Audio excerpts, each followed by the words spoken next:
Get her out of my trauma bay, right now. I don't need a first-week nurse anywhere near my patient. Dr. Alan Ford slammed his clipboard against the metal tray and pointed directly at Claire Mercer's face in front of every single person in that ER. Nobody moved. Nobody breathed. Behind him on the table, a decorated Delta Force operator with 3 confirmed kills on his last mission alone was dying. Heart crashing, blood pressure gone. Every monitor in the room screaming the same unbearable truth. And the one doctor with the power to save him had just made the worst call of his career.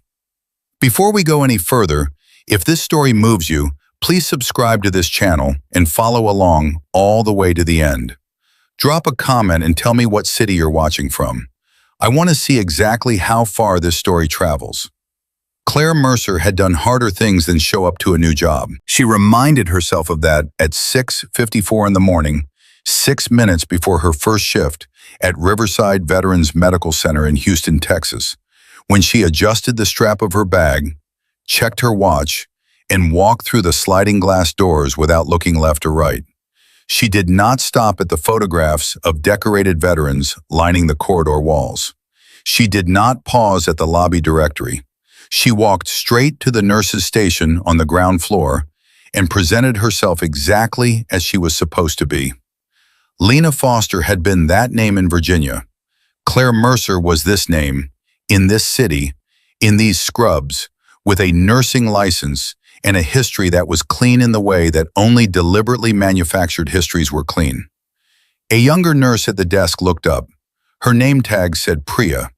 She had the alert, slightly apologetic expression of someone who had already decided to like the new hire, but wanted to manage expectations first.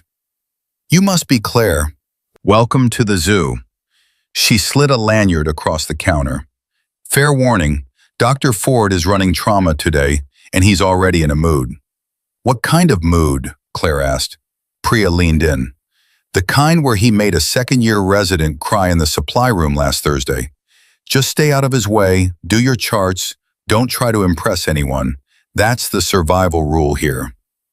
Claire took the lanyard and clipped it on. Noted. She went to find her locker.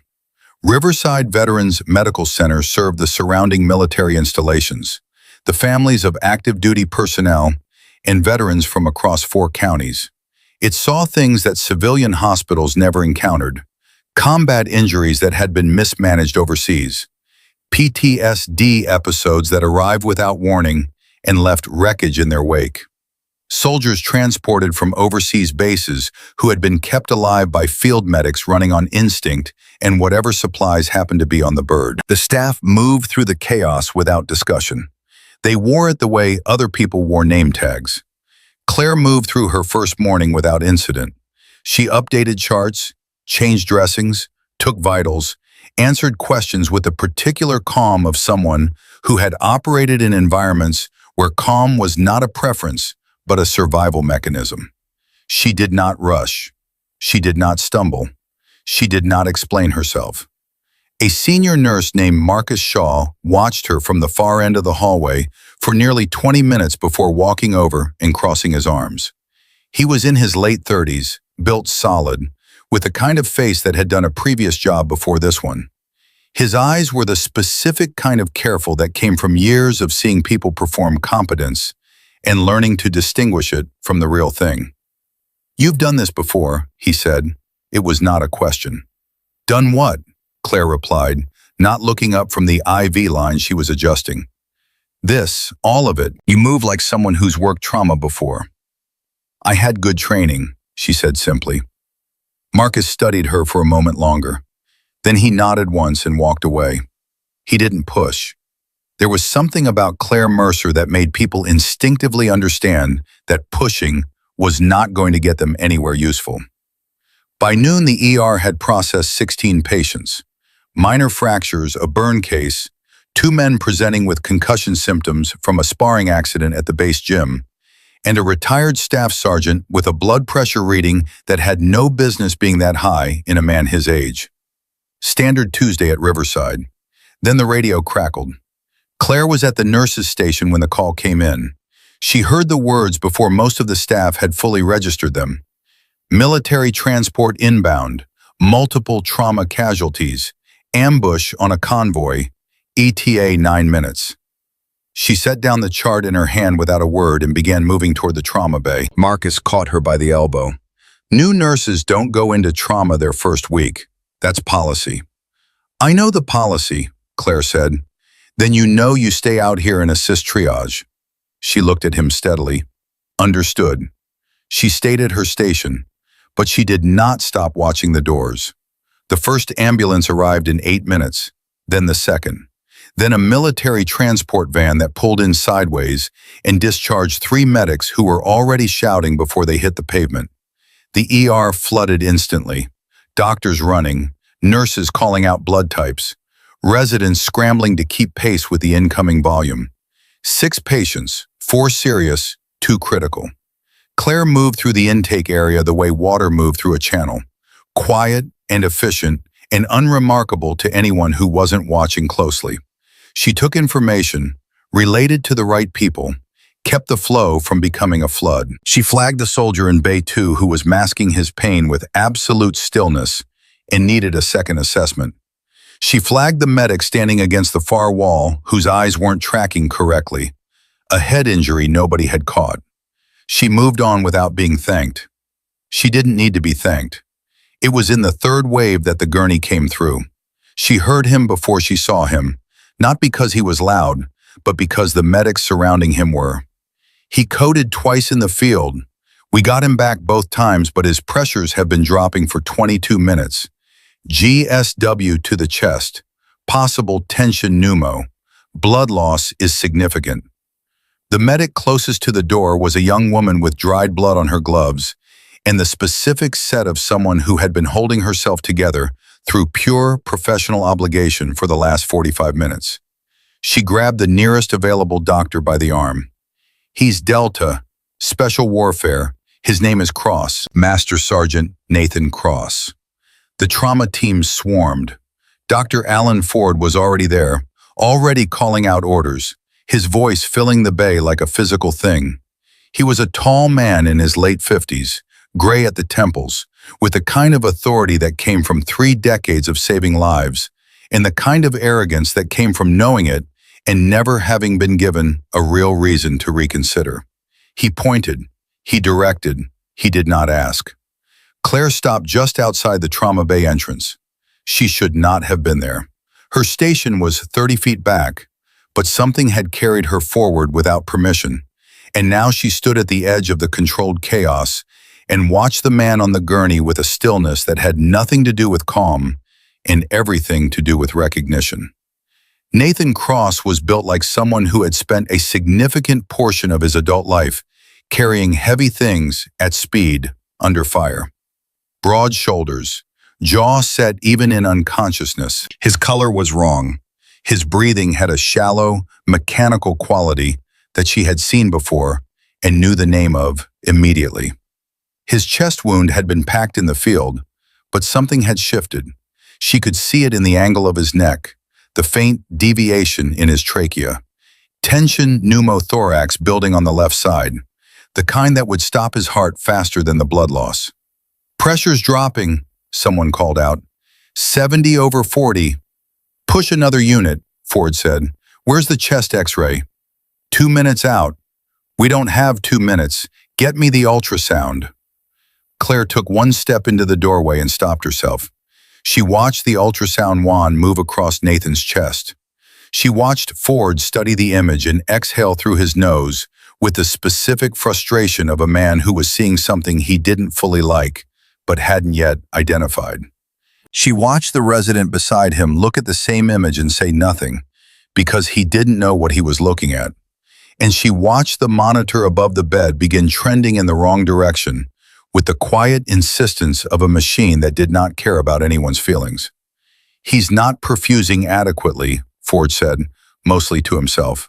Do you want to crack the chest? The resident asked. Not yet. Get the BP up first. The monitor alarm changed pitch. Higher, more urgent. He's going into VFib. What happened next was controlled chaos at its most precise. Paddles charged. Clear. Shock once. Twice. The flat line stuttered, came back thin and uneven. Not a recovery, a reprieve. Again, Ford said, his voice tighter now. The team worked. Every person in that room was doing their job. Claire could see they were good at it. She could also see what they were missing. And those two things sat in her chest like stones of very different weight. Pressure's 60/30. He's going to arrest again. Ford's voice dropped half a register. That drop said everything it needed to say. Get a crash cart ready. Call cardiothoracic. Somebody page the chaplain. The word chaplain landed in the room like a stone in still water. Claire stepped fully into the doorway. She did not speak yet. She looked at Nathan Cross. She looked at his chest rising and falling in that wrong, shallow rhythm. She looked at the monitors counting down what everyone in the room was beginning to accept as his final minutes. And she felt something she had not felt in 3 years.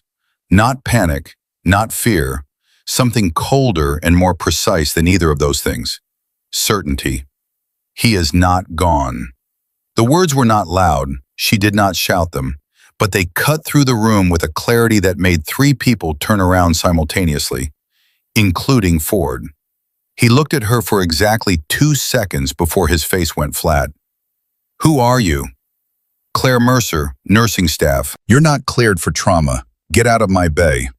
With respect, Dr. Ford, his trachea is deviated. You're missing a tension pneumo on the left side. That's why he's not responding. I said get out. His voice went to full volume. He pointed directly at her face in front of the entire ER staff and said it again. Get her out of my trauma bay right now. I don't need a first-week nurse touching my patient. Nobody moved.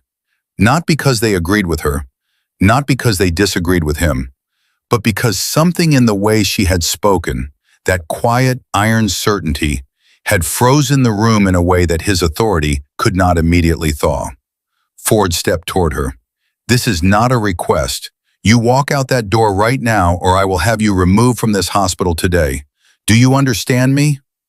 Claire looked at him. Then she looked at Nathan. Then she looked back at Ford. His trachea is deviated to the right. Left tension, pneumothorax. You have approximately 90 seconds before his heart arrests again. And this time you will not get him back. She did not raise her voice. She did not flinch. So you can remove me or you can check his left chest, but you cannot do both in 90 seconds. The room held its breath. Ford stared at her. The resident beside him looked between the two of them with the expression of a man watching a very small object stop a very large wheel. Marcus, who had appeared in the doorway at some point, stood completely still. It was the monitor that broke the silence. The alarm changed again, sharper, more demanding. Pressure's 50, the nurse said, and her voice cracked slightly on the number. Ford did not move for one more second. Then he grabbed the needle decompression kit from the tray and pressed it into Claire's hands. If you're wrong, he said quietly, you are done. She took the kit. She moved to Nathan's left side. Her hands did not shake. They had never shaken in her adult life, and they did not begin now. She found the landmark by touch, positioned the needle, and drove it home.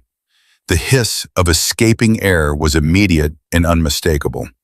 On the monitor above the bed, the pressure reading climbed, slowly at first, then with more confidence. 60, 70, 75. Nobody said anything. Claire stepped back and set the kit on the tray. Nathan's breathing shifted. The mechanical wrongness in his rhythm corrected itself by degrees, like a clock that had been wound too tight, finally finding its cadence. The flat, dangerous quality left his color. He was still critical. He was still bleeding. He was still not out of danger. But the cliff they had all been standing on had pulled back from the edge. Ford said her name. Just her name. Mercer. She looked at him. He said nothing else for a moment, then, stay.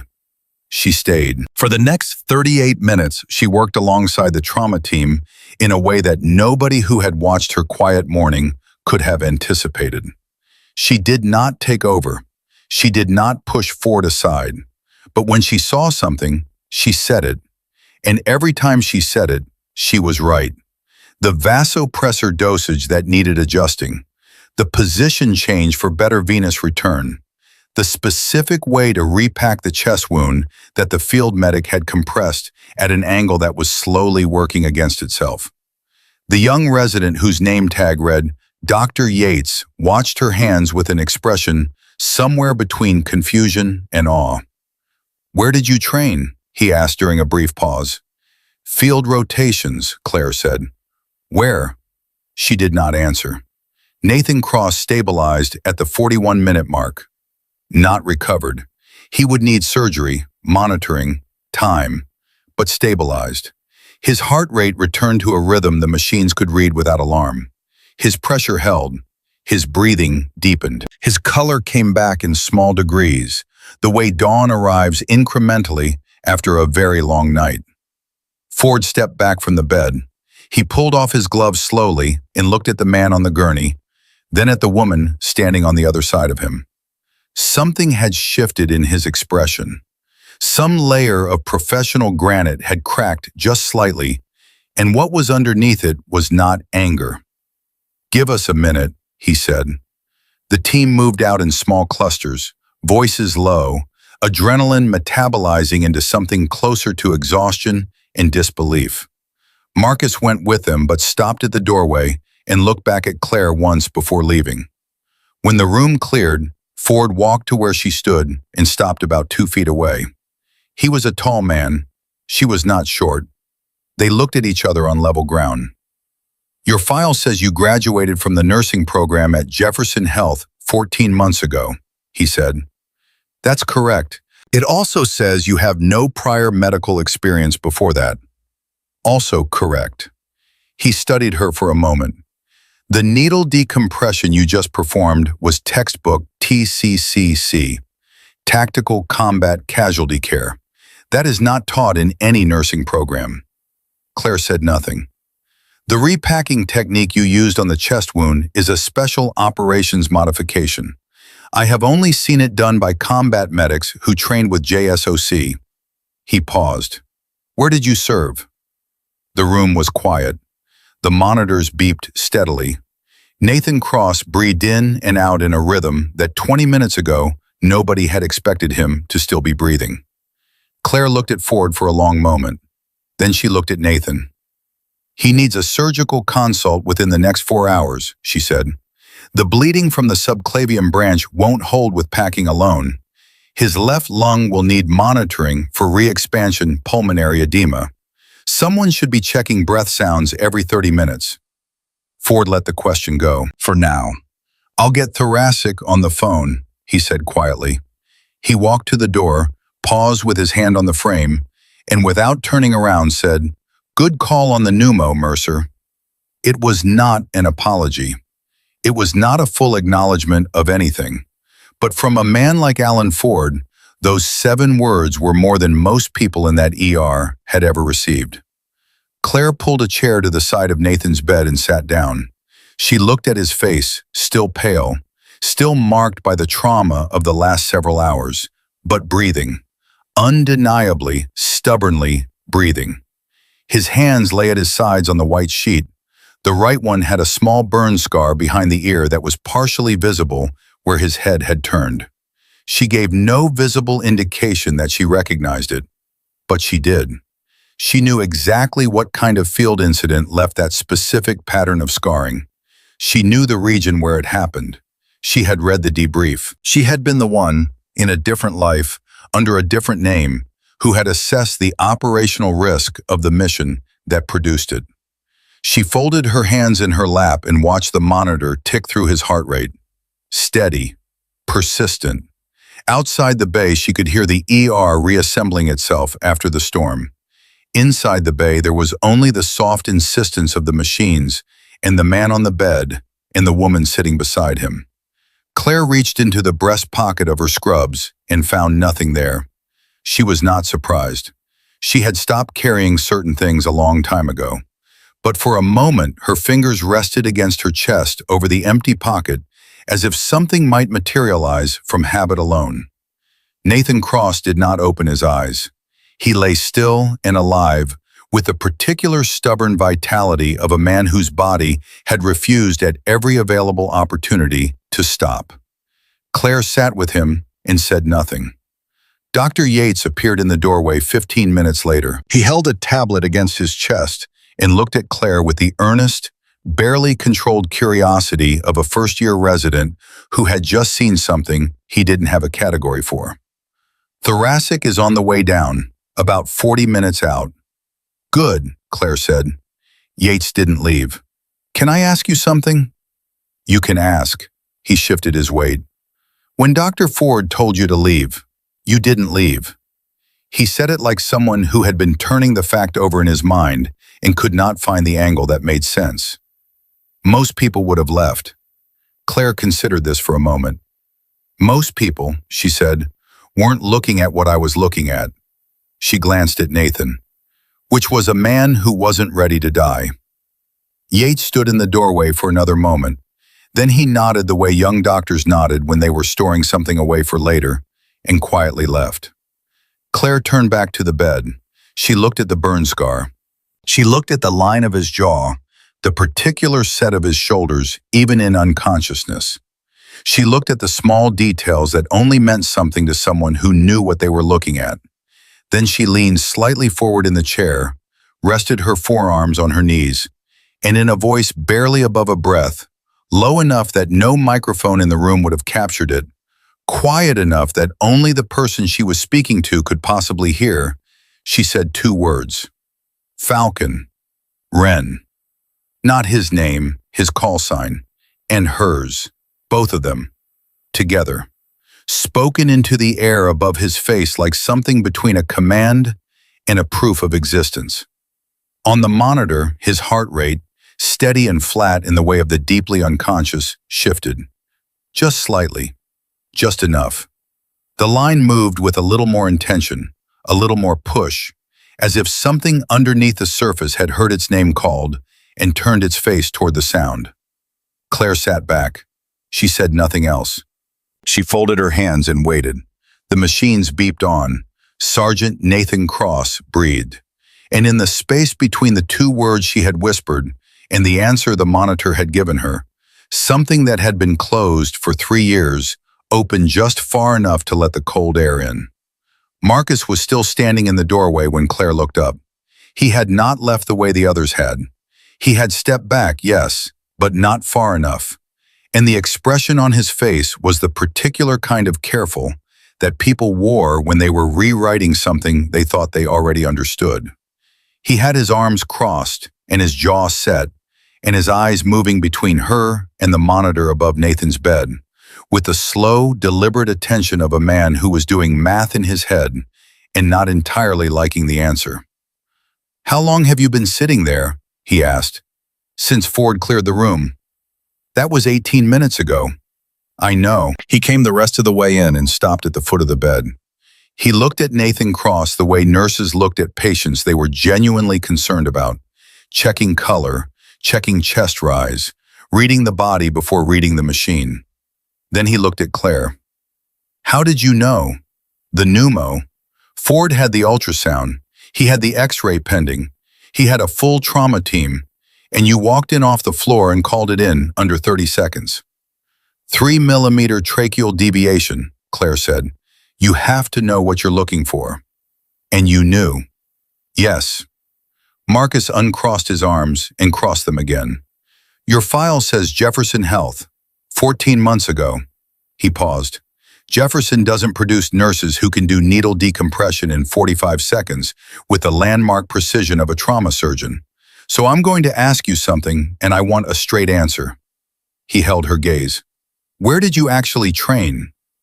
Claire looked at him for a long moment. "My rotation was non-standard."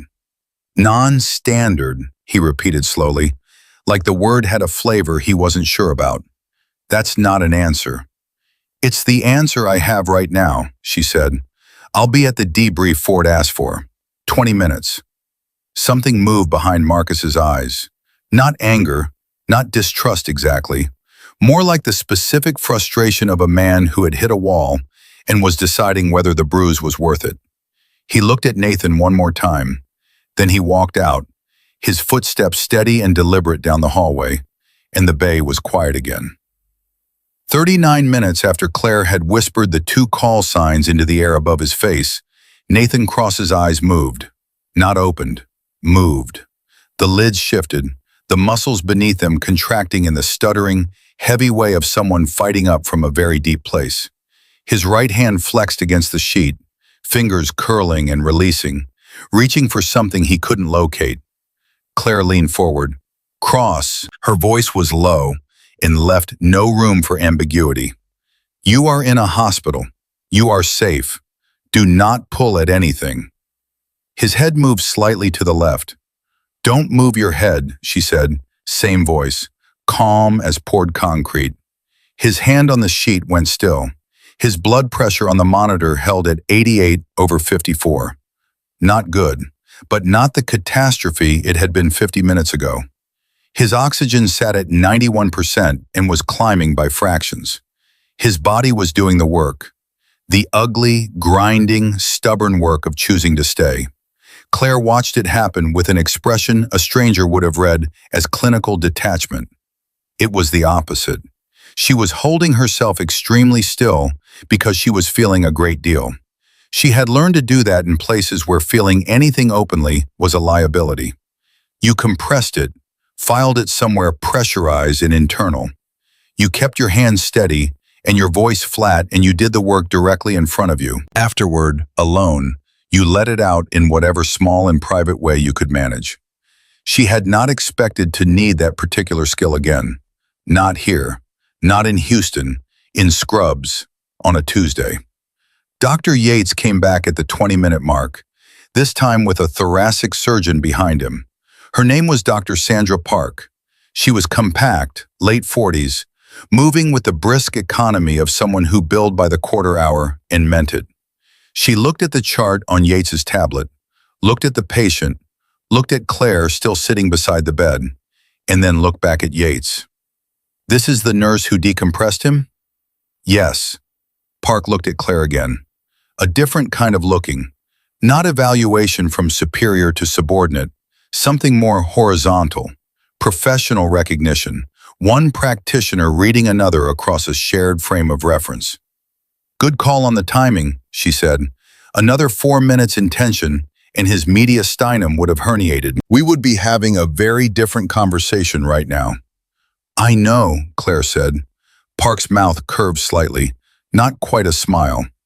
We're going to take him to OR2, subclavian repair, possible thoracotomy depending on what we find. His pressure needs to hold for transport. She studied the monitor. Can he hold? If you move in the next 15 minutes, Claire said, his compensatory response is going to peak and then drop. You want to be in the OR before it drops. Park looked at her steadily. You sound very certain for someone who is not a doctor. I'm certain about this, Claire said. Park turned to Yates. Call OR2 and tell them we're coming. Then, almost as an afterthought, she glanced back at Claire. You want to scrub in? The question caught the room off guard. Yates' head came up fast. Claire's expression did not change, but something shifted behind her eyes for just a moment. Something that looked almost like hunger, tightly leashed and immediately suppressed. I'm not cleared for surgical assist, she said. I'm aware of what you're cleared for, Park said evenly. I'm asking what you want. A pause that lasted exactly 2 seconds. Tell me where to scrub, Claire said. In OR2, Claire stood at the perimeter of the surgical field and assisted where Park directed her. Instruments, suction, pressure on a vessel that wouldn't cooperate, information about Nathan's vitals and responses that she tracked with a fluency that made the scrub tech beside her glance over twice in 15 minutes. You've been in an OR before, the scrub tech said quietly. Pure observation, no accusation in it. Field surgery, Claire said, equally quiet. The scrub tech, a man in his 30s with kind eyes above his mask, nodded once and went back to his instruments. Park worked with the precise economy of someone who had stopped being impressed by her own skill years ago. She found the subclavian tear, repaired it, addressed a secondary bleeder that the field packing had been holding back. Then she paused at the pleural cavity with the specific stillness of someone reading something that surprised them. "There's adhesion here," she said more to herself than to anyone. "Old adhesion from a previous chest trauma. Significant." She leaned in slightly. This man had a previous hemothorax, untreated, within the last 3 years. She looked up at Claire across the surgical field. "Do you know his history?" Claire's eyes stayed on the operative field. "He's active duty Delta. Whatever is in his history is classified."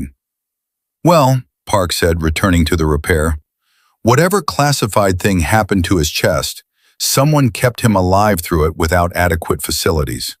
The scarring is textbook improvised management." She paused again. "Actually impressive given the location." Claire said nothing, but her hands, just for a fraction of a second, tightened on the retractor she was holding. She knew exactly which mission had produced that scarring. She had been the one who wrote the risk assessment that approved it. Nathan Cross came out of OR2 at 10:22 in the morning. He had been in surgery for 1 hour and 47 minutes. He was breathing on his own, which Park described to the waiting medical staff with the quiet satisfaction of someone who had learned not to use the word miracle in professional company, but had not entirely stopped believing in the concept. His pressure had held through transport and through the procedure. They moved him to the surgical ICU on the 3rd floor. Claire followed the gurney as far as the elevator and stopped at the doors. She had been on her feet for nearly 4 hours. Her shift had technically been assigned to the ER floor. She had no medical reason to follow this particular patient to a unit she was not assigned to. She pressed the elevator button anyway. The night shift charge nurse in the SICU was a woman named Gloria, who had the unflappable energy of someone who had worked this floor for 11 years and had consequently seen every version of crisis that a hospital could produce. She looked at Claire's badge when she came through the entrance. "Day shift," she said. "Not hostile, just accurate." "I know," Claire said. "You're the one who called the pneumo in the ER." "Yes." Gloria studied her for a moment. Then she tilted her head toward the private room at the end of the bay where Nathan had been placed. "He's been moving, not conscious yet, but moving. His right hand keeps going for the IV line. We've redirected twice." "He's a fighter," Claire said. "Most of them are," Gloria said. "Doesn't always make it easier." She looked at her station monitor. "You can sit in there if you want, just don't touch anything without telling me first." Claire went in. Nathan Cross looked different, horizontal, and still than he had on the ER gurney. Less like a man in immediate crisis, more like a man suspended in the specific limbo between almost and not yet. His color was better. The gray had gone out of him. His breathing, now unassisted, moved his chest in even deliberate cycles that were a different world from the mechanical wrongness she had seen 4 hours earlier. She sat in the chair beside the bed and looked at his face for a long time. Then she reached into the chest pocket of her scrubs, habit driving her fingers automatically toward a place where something used to live. She stopped with her hand flat against her chest and held it there. "You always were hard to kill," she said very quietly, "even when you were trying to get yourself killed." His hand moved, the right one. It shifted on the sheet, fingers spreading slightly as if reaching for that thing he couldn't find. Claire reached out and rested her hand over his. Not holding, not squeezing, just present. A weight that said, "I am here," without needing a single word. His fingers did not curl around hers. He was too far under for that. But they stilled. The monitor above the bed beeped on, steady and indifferent and reassuring all at once. It was Gloria who interrupted it. She appeared at the glass wall and tapped once with her knuckle. Claire looked up. Gloria mouthed two words, Dr. Ford. Claire stood. She took her hand back slowly. She straightened her scrubs and checked the monitor one final time out of reflex. Blood pressure, heart rate, oxygen, all holding, and walked to the door. Ford was in the corridor outside the SICU in his trauma gear, which meant he had come straight from the ER without stopping. His mask was pulled down around his chin, and his expression had lost the sharp edges of the morning. He looked tired in the way that came not from the hours, but from the weight of them. He looked at her when she came through and said simply, "Walk with me." They moved to the far end of the corridor, away from the nursing station. Ford stopped near the window at the end of the hall and turned to face her. He put his hands in his coat pockets and looked at her with an expression she could not fully read, which was unusual. She was very good at reading people. She had been trained specifically to do it. "I pulled your file," he said. "I assumed you would. It's very clean." He let that sit between them for a moment. Jefferson Health, nursing program, graduated with honors, clinical rotations at Penn Presbyterian, 1 year at a family practice in Pittsburgh before applying here. He paused. No gaps, nothing prior. "I'm a thorough person," Claire said. "The thoracic rotation you clearly had, the one that taught you to perform needle decompression in under 45 seconds with perfect landmark identification, is not in that file." He held her gaze. "And neither is whatever surgical experience allowed you to function in that OR this morning, well enough that Dr. Park told me you were, and I am quoting her directly, the most useful non-surgeon she has had in that room in 6 years. He paused. "I'm not asking you to explain anything. I'm not filing a report. I'm not making this into something official." He looked out the window for a moment, then back at her. "But I need to know one thing." She waited. "The patient in there," he said, nodding toward the SICU. "Nathan Cross. Do you know him?" The corridor was quiet. Somewhere down the hall a cart moved. A phone rang twice and stopped. The building breathed its steady institutional breath around them. Claire looked at Ford. She looked at him for a long time. And then she said, very carefully, very precisely, in a way that was not a lie and was not quite the full truth, "Not in any way that will affect my medical judgment." Ford held her gaze. His jaw tightened slightly. Then he nodded once. A short, considered nod. "Get some sleep, Mercer," he said. "You're on shift at 7. He walked away down the corridor without looking back. Claire stood at the window for a moment. The glass was cool when she pressed the backs of her fingers against it. Then she lowered her hand and went back to the SICU. Gloria raised an eyebrow when she came through the door. "I thought you were going home." "In a while," Claire said. Gloria looked at her, then looked through the glass at Nathan. Something shifted in Gloria's expression into a register that was softer and more knowing than professional composure. She had worked this floor for 11 years. She had seen every variation of the way people sat beside the beds of people who mattered to them. She said nothing. She handed Claire a coffee in a paper cup without being asked. Claire took it. She went back in. She sat down beside the bed, and the room was quiet, and the machines measured out his life in steady increments. It was at 11:47 that Nathan Cross spoke. Not a word, not quite. A rough, compressed exhale that was too shaped to be random, too specific to be involuntary. It pushed up from his chest and formed something in his throat and died at his lips without fully becoming language. But it was trying to. Claire was on her feet before she made the decision to stand.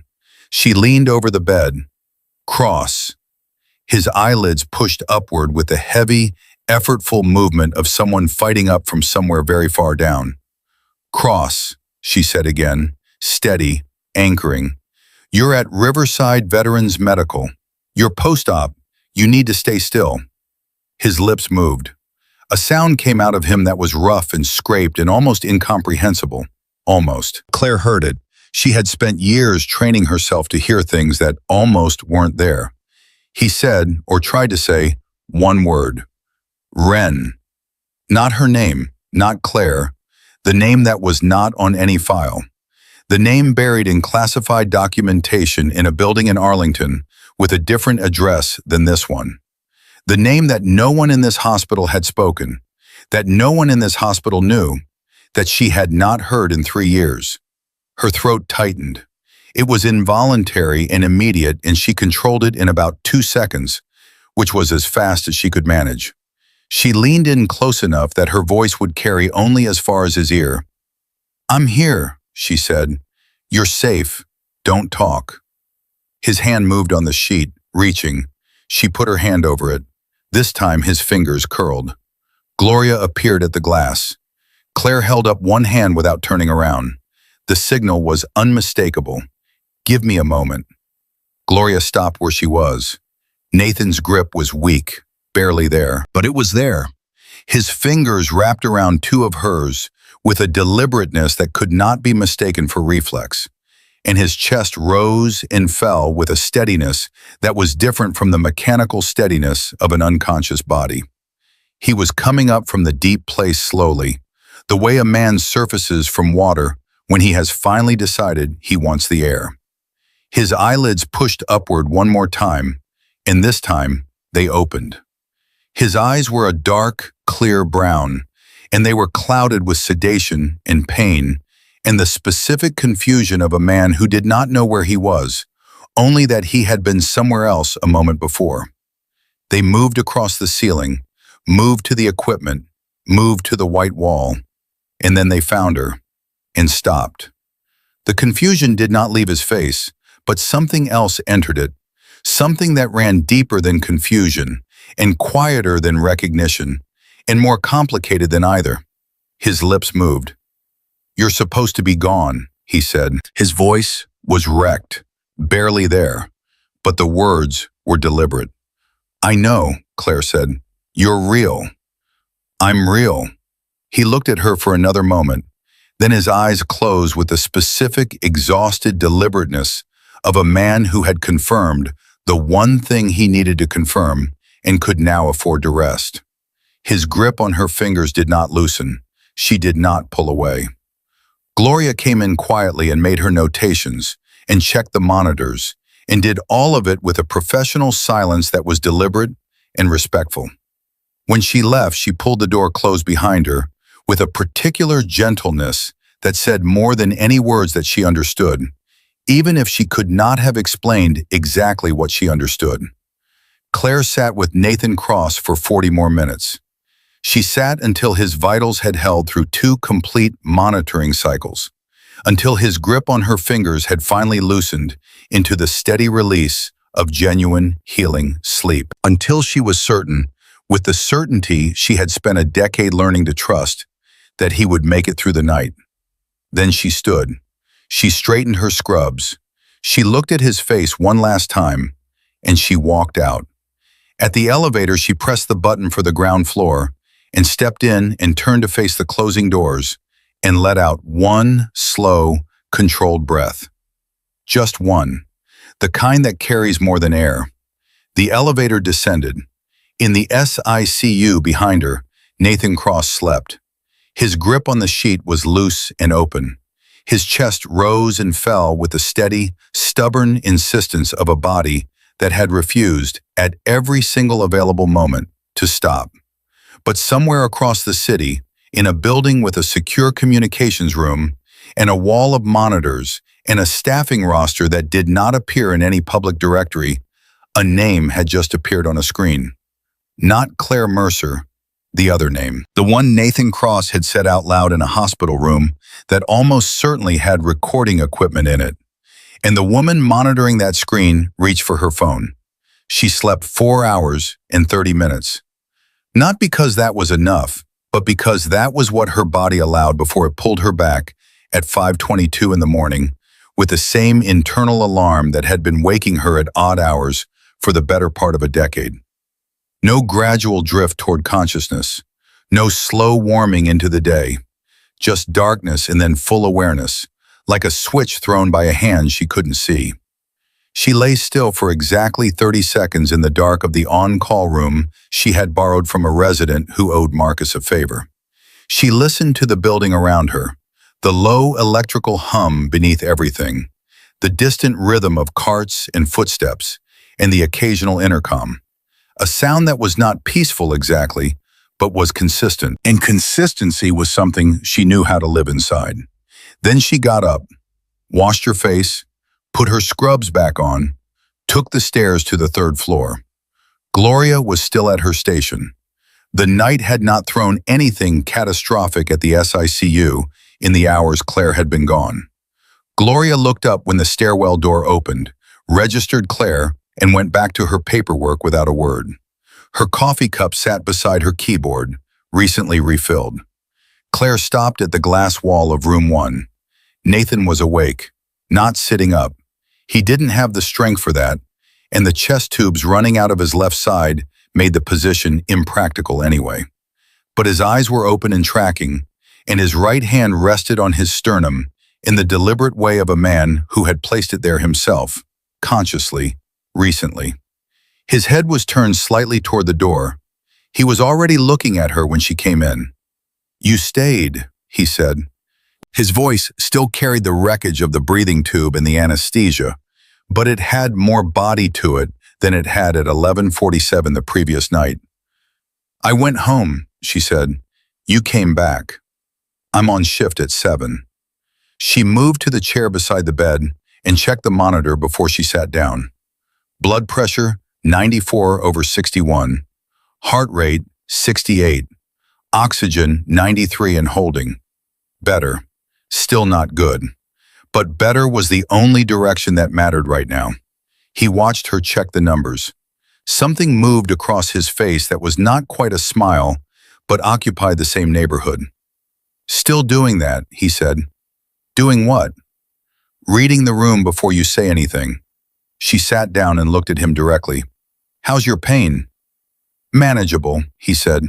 "That means it's bad," she said. He looked at the ceiling for a moment. "It's bad," he confirmed, "but I've had worse." "I know you have," she said. The statement landed between them with a weight that neither of them acknowledged directly, and both of them felt completely. Nathan turned his head back toward her. His face had the particular stripped-down openness of a person who had been closer to dead than alive 12 hours ago.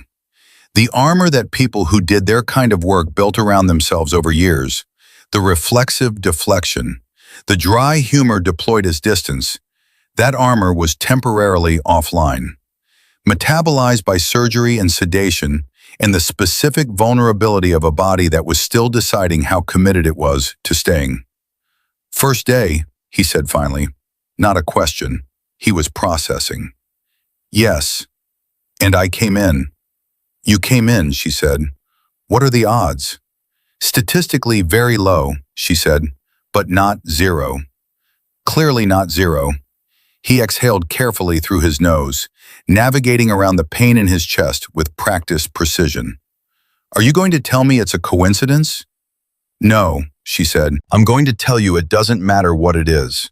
You're alive. That's the variable that counts." His jaw tightened slightly. She recognized the expression.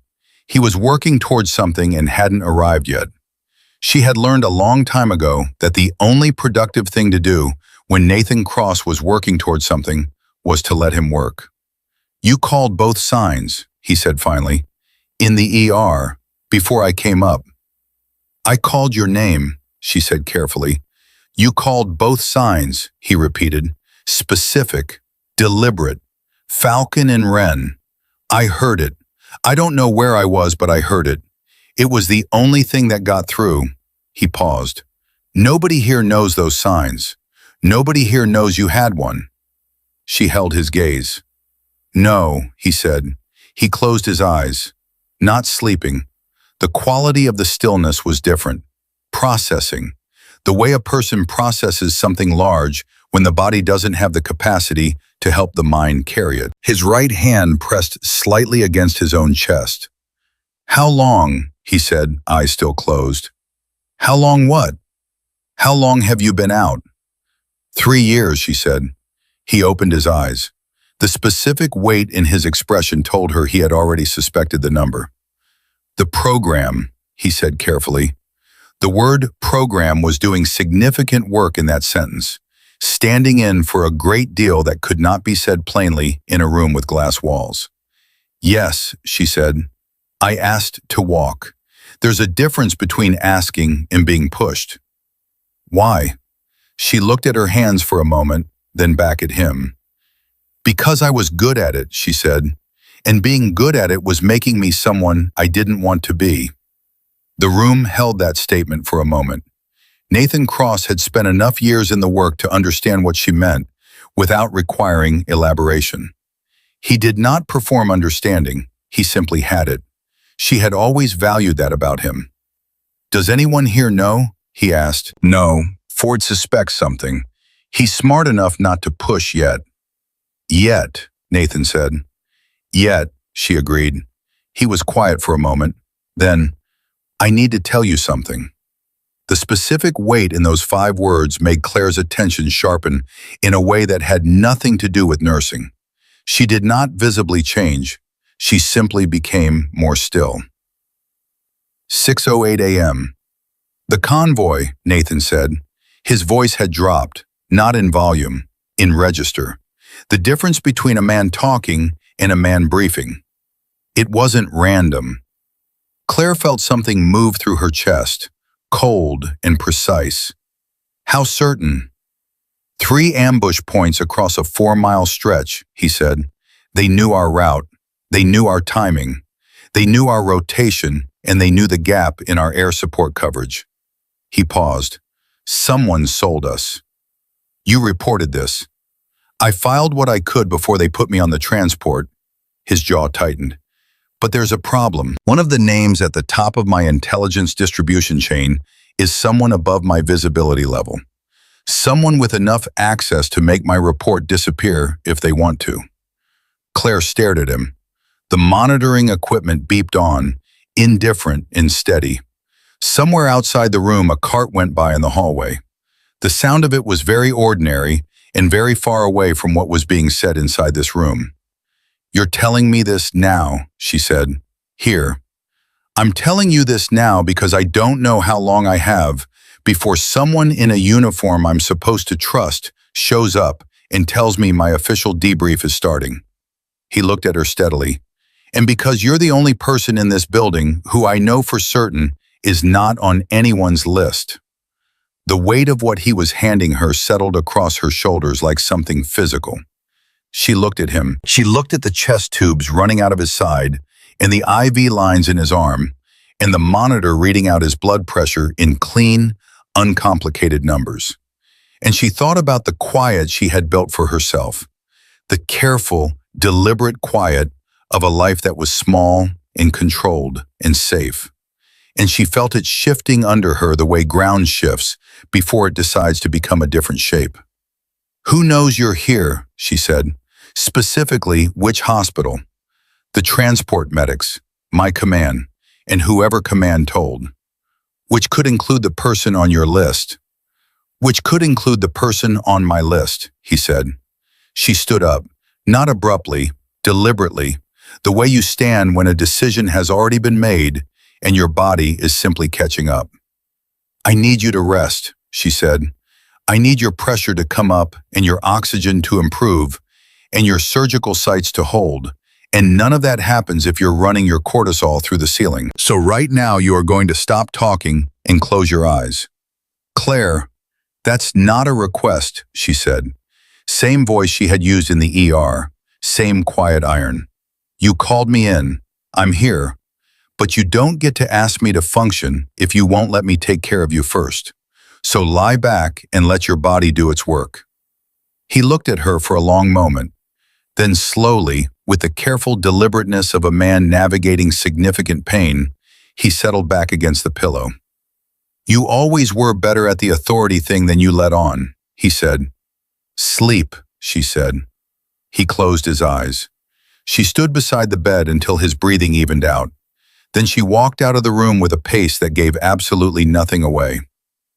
She took the stairs down to the second floor and found Ford in his office at 6:49 in the morning with a cup of coffee and a stack of charts. He looked up when she knocked on the open door with the expression of a man who had been expecting this conversation at some point and had not expected it quite this early.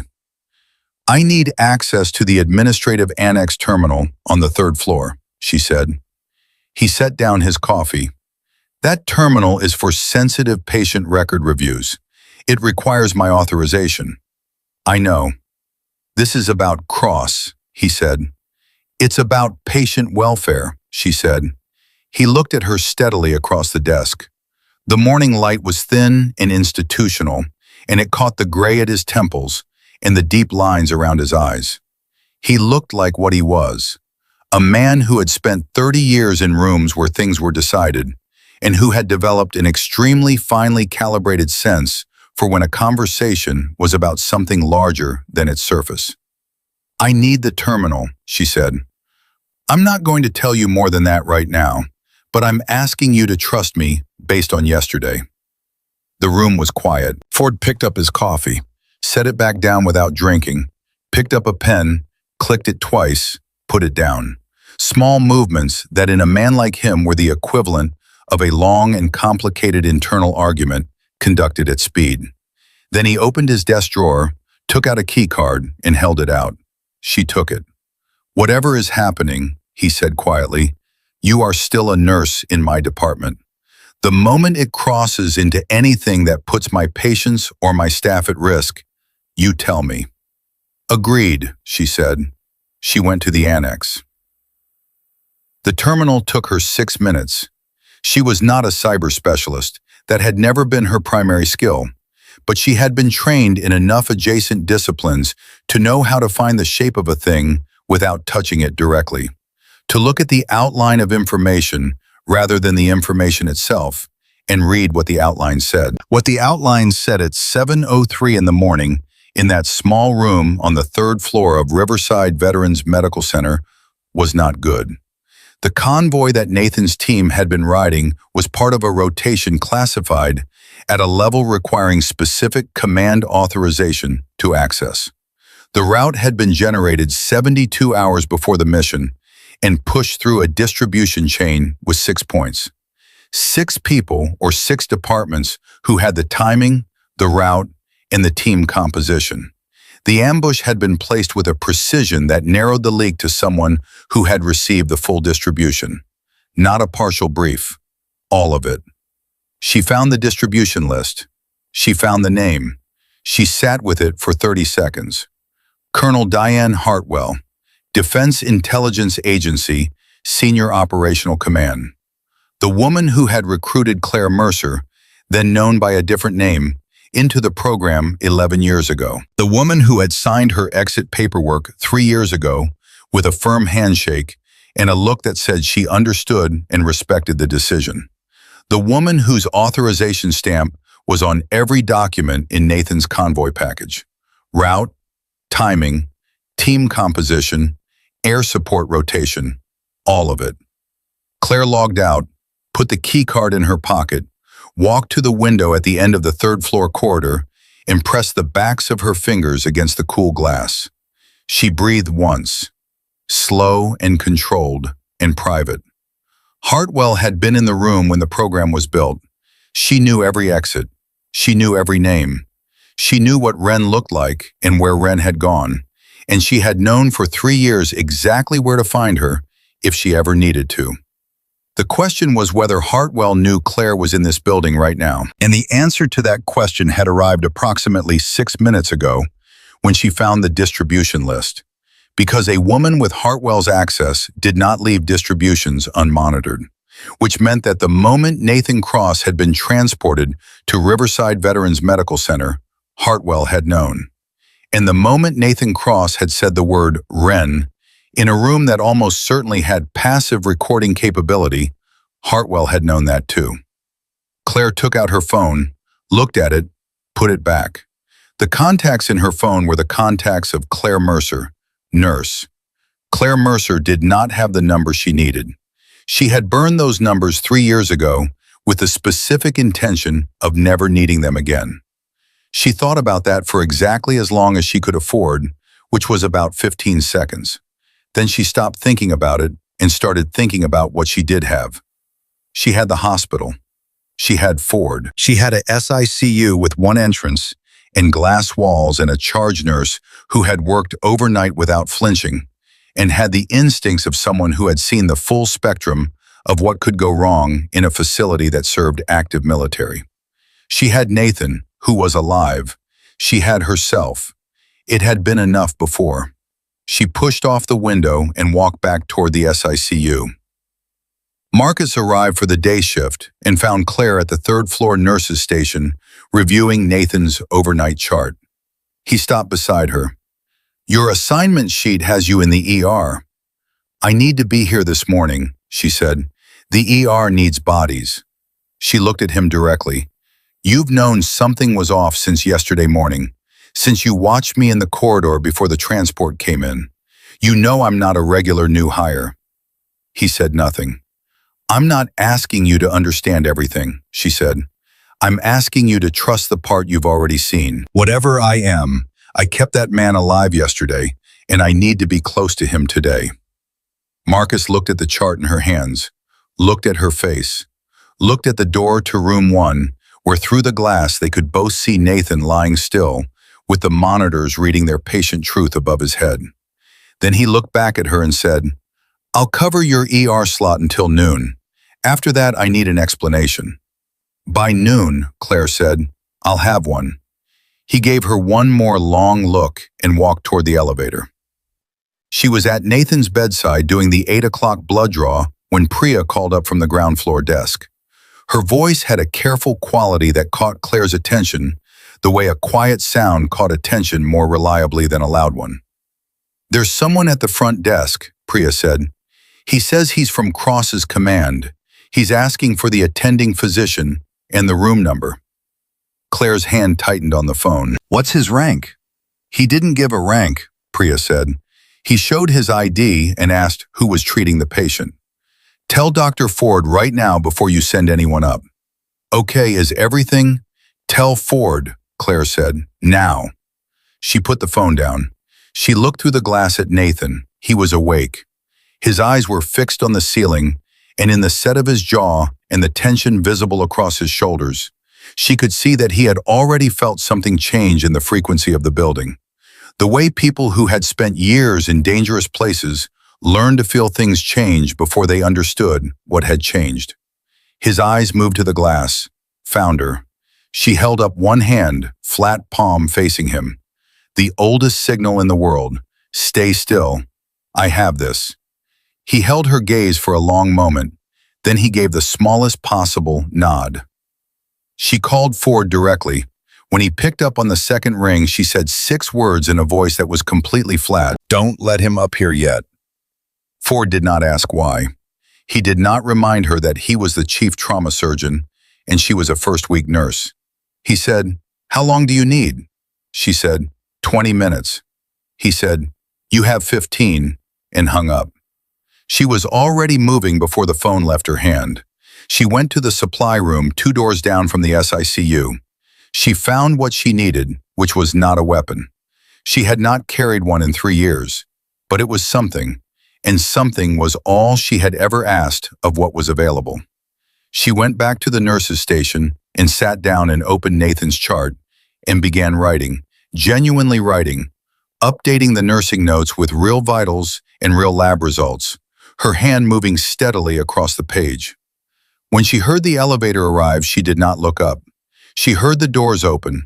She heard 2 sets of footsteps, one confident and even, one slightly behind in quieter civilian shoes. She heard them approach the desk, and she heard the voice for the first time, a voice she had never heard in person, but which matched in tone and cadence, and the specific quality of authority that certain people developed when they had held power long enough to stop being aware of it.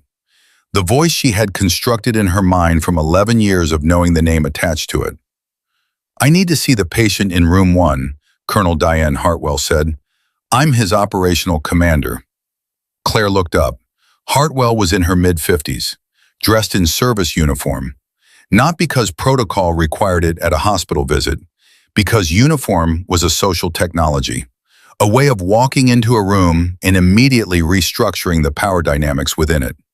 The man beside her was younger, civilian clothes too deliberate to be casual. A flat, observational quality around his eyes that said he was there to record and report and was very good at both. Ford was one step behind them. Claire set down her pen. "Colonel Hartwell," she said. "I'm Claire Mercer. I'm the nurse managing Sergeant Cross's care today." Hartwell looked at her. A brief, calibrating assessment, the kind that sorted people in under 3 seconds. And then something else. Something that moved so fast across Hartwell's expression that a person not specifically trained to catch it would have missed it entirely. She recognized Claire. Not the name, not the badge, the face, the posture, the particular stillness. She recognized Wren. And in the half second before Hartwell's professional composure sealed back into place, Claire saw it, saw the recognition, saw the calculation that immediately followed it, saw the decision being made in real time, and understood with complete and terrible clarity that Hartwell had not come to this hospital to check on a recovering soldier. She had come to assess whether the soldier was a problem. And she had just discovered that the problem was significantly larger than she had anticipated. "I need to see my soldier," Hartwell said. Her voice gave nothing away. "Of course," Claire said. She kept her voice completely professional, completely even, completely invisible. "Sergeant Cross came out of significant surgery 18 hours ago. Before I can clear any visit, I need the surgical team to confirm he's stable enough for interaction that might elevate his physiological stress response." She looked at Ford. "Dr. Ford can confirm that standard protocol for post-op patients at his acuity level." Ford said, "That's correct. I need to do a brief assessment before I clear any visitor access." Hartwell turned to him. A long look, the kind designed to establish something. "I hold a security clearance that supersedes hospital administrative protocol." "You may," Ford said. His voice had the quality it always had. Solid, unmoved. The voice of a man who had spent 30 years being the final authority in rooms where final authority was contested and had consequently stopped being impressed by people who expected him to flinch. "But this is my SICU, and the only clearance that operates in this unit is medical. I'll do the assessment. It will take approximately 10 minutes. You're welcome to wait." The silence between them lasted 4 full seconds. Hartwell said, "Where do I wait?" Claire stood. "I'll show you," she said. She walked Hartwell and the civilian down the hall to the consultation room, opened the door, held it, said, "Can I bring you anything?"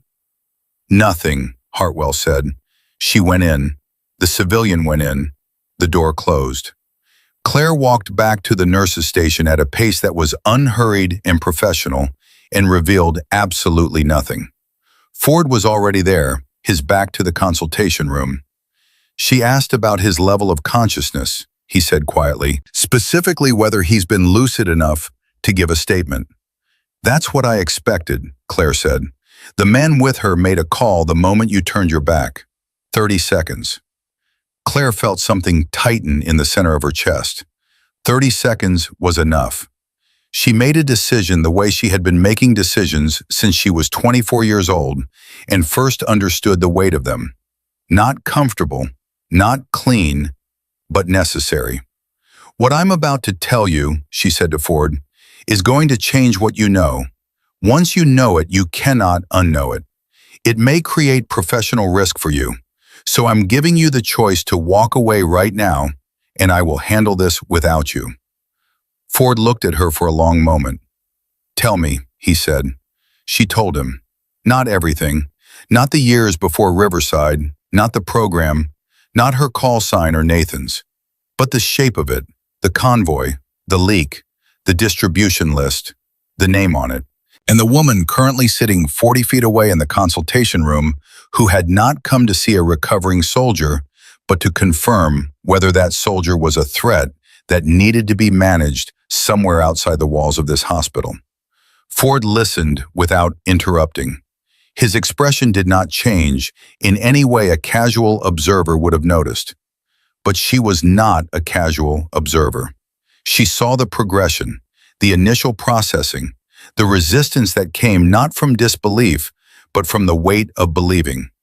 The moment that weight settled, and then the thing that came after it, in Ford, was a cold and deliberate resolve that she recognized because she had felt it in herself. When she finished, he was quiet for a moment. Then he said, "Cross needs to be moved." "I know. Not to another room, out of this facility." "I know," she said. "I have privileges at Fort Belvoir Medical, 40 minutes from here. If I initiate a transfer on documented medical grounds, which I can because his thoracic situation genuinely warrants specialist follow-up, I can have him in transport in under an hour." Claire stared at him. She had expected assistance. She had not expected him to step this far into it, this completely, this fast. "You understand what you're doing," she said. "I'm transferring a post-surgical patient to a facility with appropriate specialist resources," Ford said. "That's my job." A pause. "I need 30 minutes to arrange it. I need you to keep that woman in the consultation room until transport is ready." "I can give you 30 minutes," Claire said. She was already thinking about how. 30 minutes. That was what Ford had asked for, and that was what Claire had. She went back to the consultation room and knocked once, and opened the door without waiting for an answer, which was a deliberate choice. Hartwell looked up from the chair she had taken near the window. The civilian in the dark jacket was standing against the far wall with his phone already in his jacket pocket, which meant he had heard the knock and put it away before the door opened, which meant whatever he had been doing with it was not something he wanted observed. Claire moved to the second chair and sat down without being invited. She clasped her hands in her lap and looked at Hartwell with the expression of a nurse delivering difficult information carefully. "I owe you an apology, Colonel," she said. Hartwell's expression shifted slightly, recalibrating. "What for?" "The delay," Claire said. "The truth is, Sergeant Cross asked me to slow the visit down." Hartwell went very still. "He's been conscious since approximately 6 this morning," Claire continued. "He's lucid, but when I told him you were here, he asked me to give him some time." She paused as if choosing her next words carefully, which she was, every single one. "He said he wasn't ready. I don't know what happened out there, Colonel. That's not my area. But whatever it was, it's sitting on him hard. He knew 2 of the men who didn't make it." Something moved across Hartwell's face, controlled, immediate. But Claire caught it the way she caught everything that moved fast across the faces of people who had learned to keep their faces still. "He's a strong soldier," Hartwell said. Her voice was even. "He is," Claire said. "And strong soldiers often have the hardest time admitting when something has shaken them, because they don't feel they're allowed to be shaken." She let that sit for a moment. "He just needs a few more minutes, then I'll bring you in myself." Hartwell looked at her. The flat assessment was back, and it was more thorough this time. Claire could feel it moving across her face the way you felt light that was brighter than it should be. Hartwell was looking for Wren, looking for the specific tells that 11 years of working together had taught her to recognize. And Claire was giving her nothing. Nothing except a tired first-week nurse in a Houston Veterans Hospital who was very good at her job and very patient with difficult visitors. 15 minutes, Hartwell said finally. "Thank you," Claire said. She stood up. "I'll come back when he's ready." She walked out, turned the corner, moved fast. She went directly to room 1. Ford was already inside, standing at the foot of the bed with a tablet in his hand, speaking to Nathan in a voice pitched low and rapid. Nathan's eyes went to Claire the moment she came through the door. "How long?" he said. 15 minutes before she gets suspicious, Claire said. "Ford's arranging transport."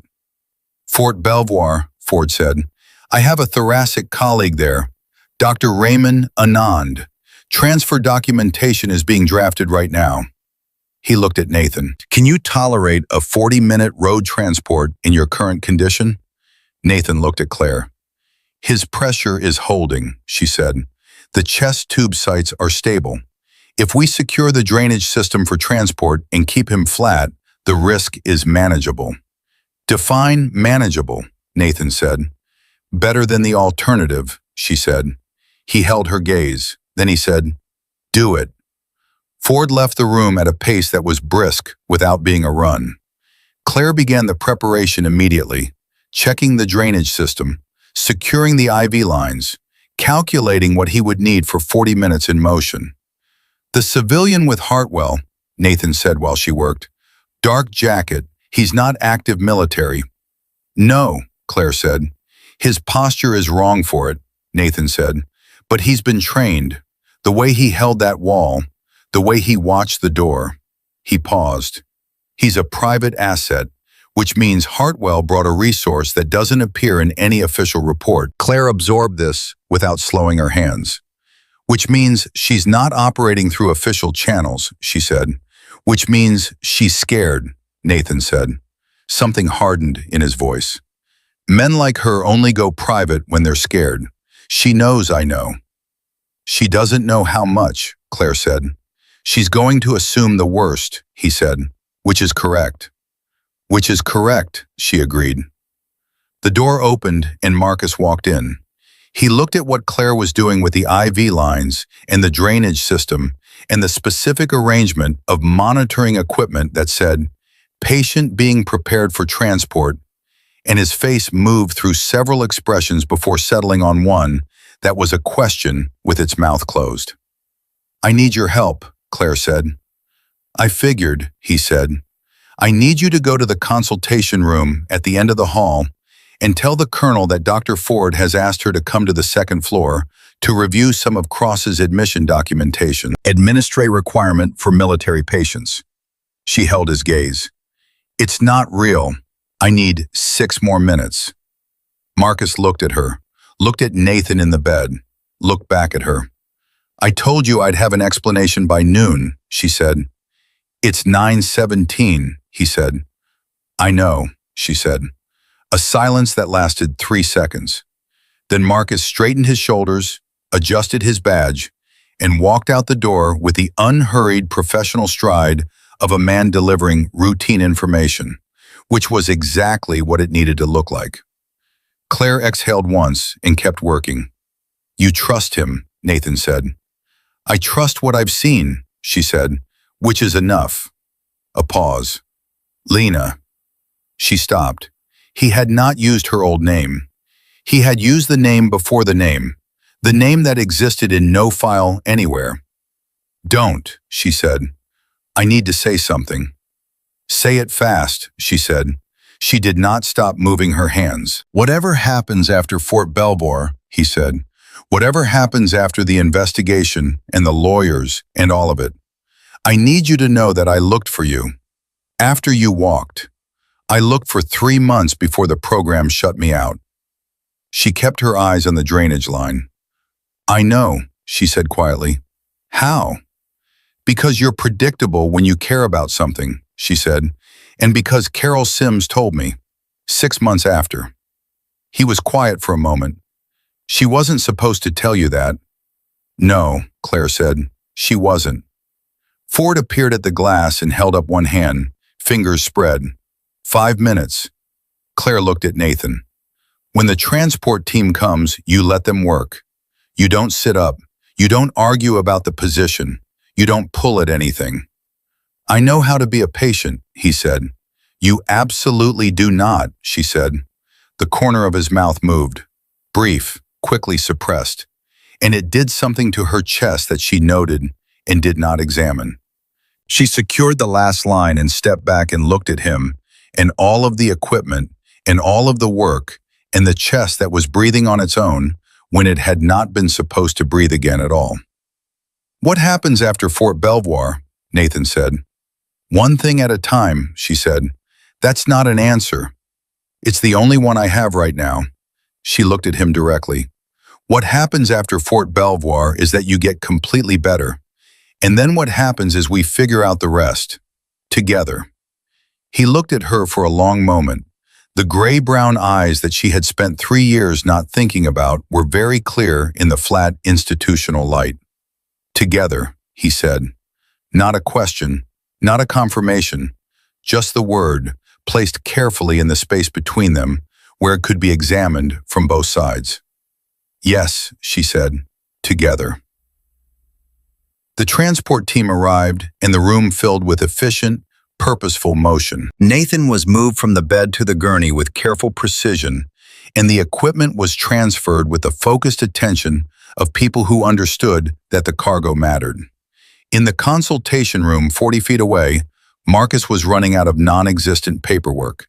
He had known it for about 3 minutes before Hartwell finally stood up and said, with the controlled precision of a man who had finished being patient, "This has been a delay." Marcus said nothing. "Where is the patient?" Hartwell said. Not a question. The shape of the words was a question. The delivery was not. Marcus did not answer. Hartwell walked out of the consultation room. The civilian followed immediately, phone already out. Hartwell went directly to the SICU, pushed through the door, went to room 1, and looked through the glass at the empty bed. The stripped monitors, the drainage lines disconnected and coiled neatly at the side. She stood there for 4 seconds.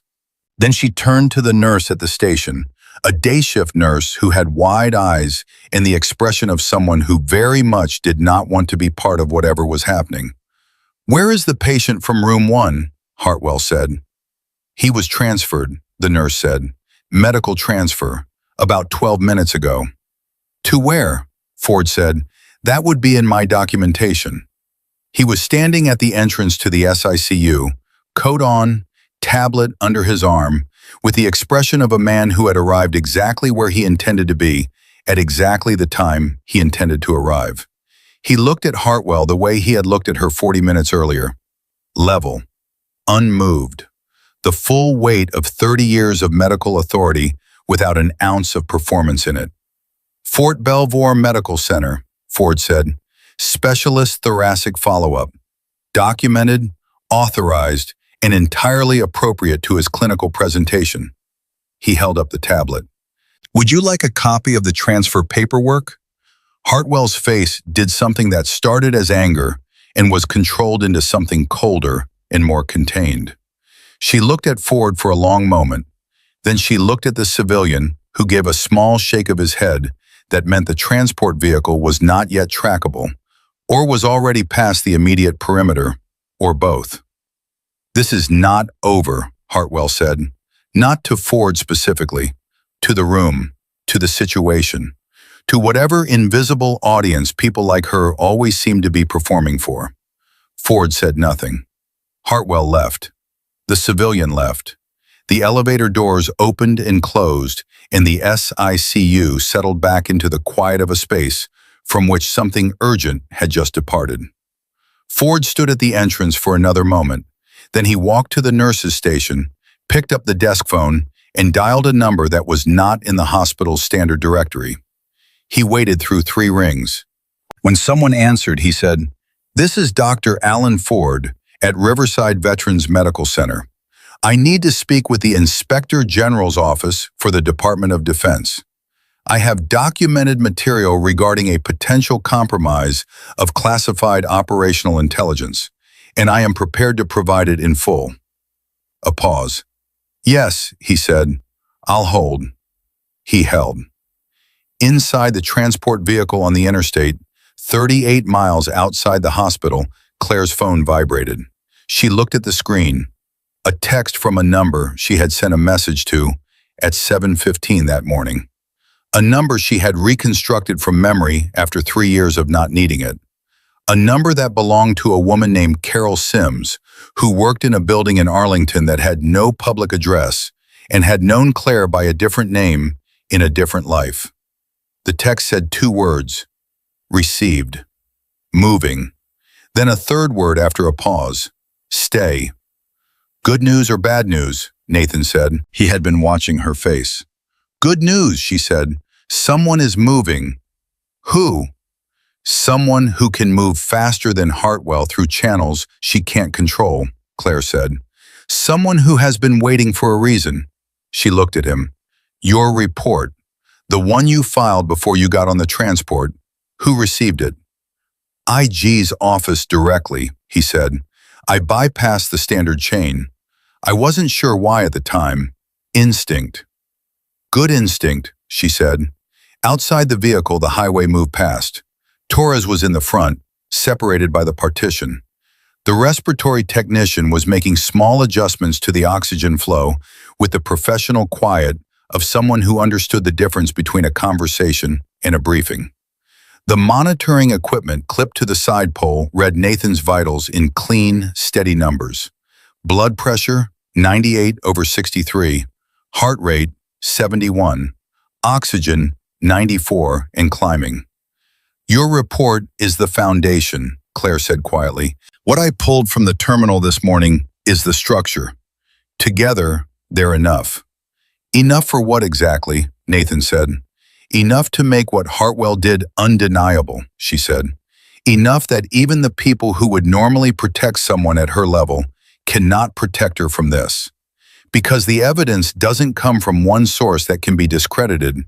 It comes from two independent sources that corroborate each other completely, and neither source is connected to the other in any way that she can argue.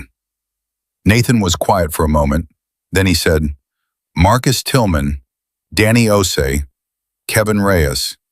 He said each name separately, placed them carefully in the air between them. 26 combined years in the teams. Marcus had a son starting college in the fall. Danny was 3 months from retirement.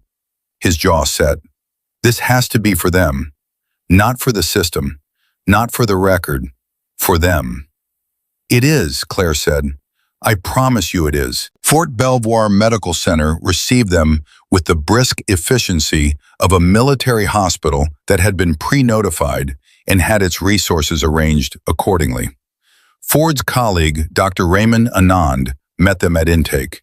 He was compact, early 50s, with the focused energy of someone who was extremely good at their job and had long ago stopped needing anyone to acknowledge it.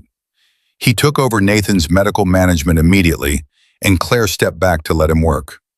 Not completely out of the room, she stayed at the perimeter, tracking the vitals as they transferred to the new monitoring system, making sure the handoff was clean and complete, and that nothing important was lost in the translation between facilities. Anand looked at her across the room at one point. You're the one who called the tension pneumo at Riverside. Yes, she said. He looked at Nathan's chest imaging that had been transmitted ahead of the transfer.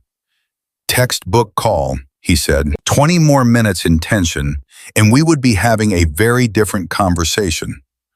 I know, she said. Are you staying? She looked at Nathan. For now, she said. She was in the hallway outside Nathan's new room at 11:53 when her phone rang. The number was different from Carol Sims's number.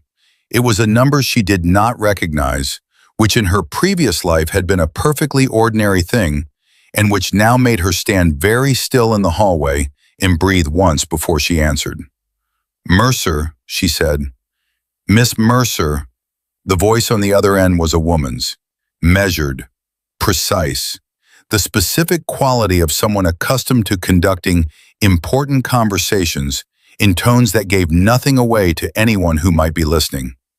My name is not important right now. What is important is that you understand that the material you accessed this morning, combined with Sergeant Cross's independently filed report, has been received by the appropriate office and is being actioned as of 11:31 this morning.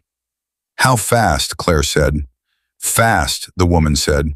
The individual in question is being placed on administrative hold pending a full investigation. She is being informed of this within the next 20 minutes. Her external asset has been identified and is being managed separately. A pause. Ms. Mercer, we are aware of who you are. We are aware of the name you are currently using and where you are currently employed. None of that changes today. Meaning, Claire said. Meaning Claire Mercer, nurse, remains exactly who she is, wherever she is. What happened before is not being reopened. What you did today is being noted. Another pause, shorter. Thank you for not walking away from it. The line disconnected. Claire held the phone against her side and stood in the hallway for exactly 30 seconds. Then she put it in her pocket and went back into the room. Nathan looked at her when she came through the door. Anand's team had finished their initial assessment, and the room had quieted to the particular stillness of a space where the immediate work was done and the slower work of recovery had begun. Nathan's face had the open quality it had carried all morning, the stripped-down honesty that the proximity of death sometimes left behind, like a tide mark on a wall long after the water had receded.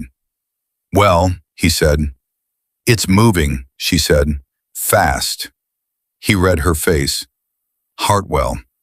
Administrative hold as of this morning," she said. "Investigation is open." Something happened to Nathan's face that she had not seen before. Not relief.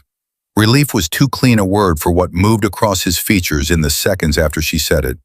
It was something heavier and more private. The specific grief of a man who had needed something to mean something and had just been told that it did. That the names he had spoken to the ceiling that morning, Marcus and Danny and Kevin, were not going to dissolve into the vast, indifferent machinery of classified outcomes and sealed files.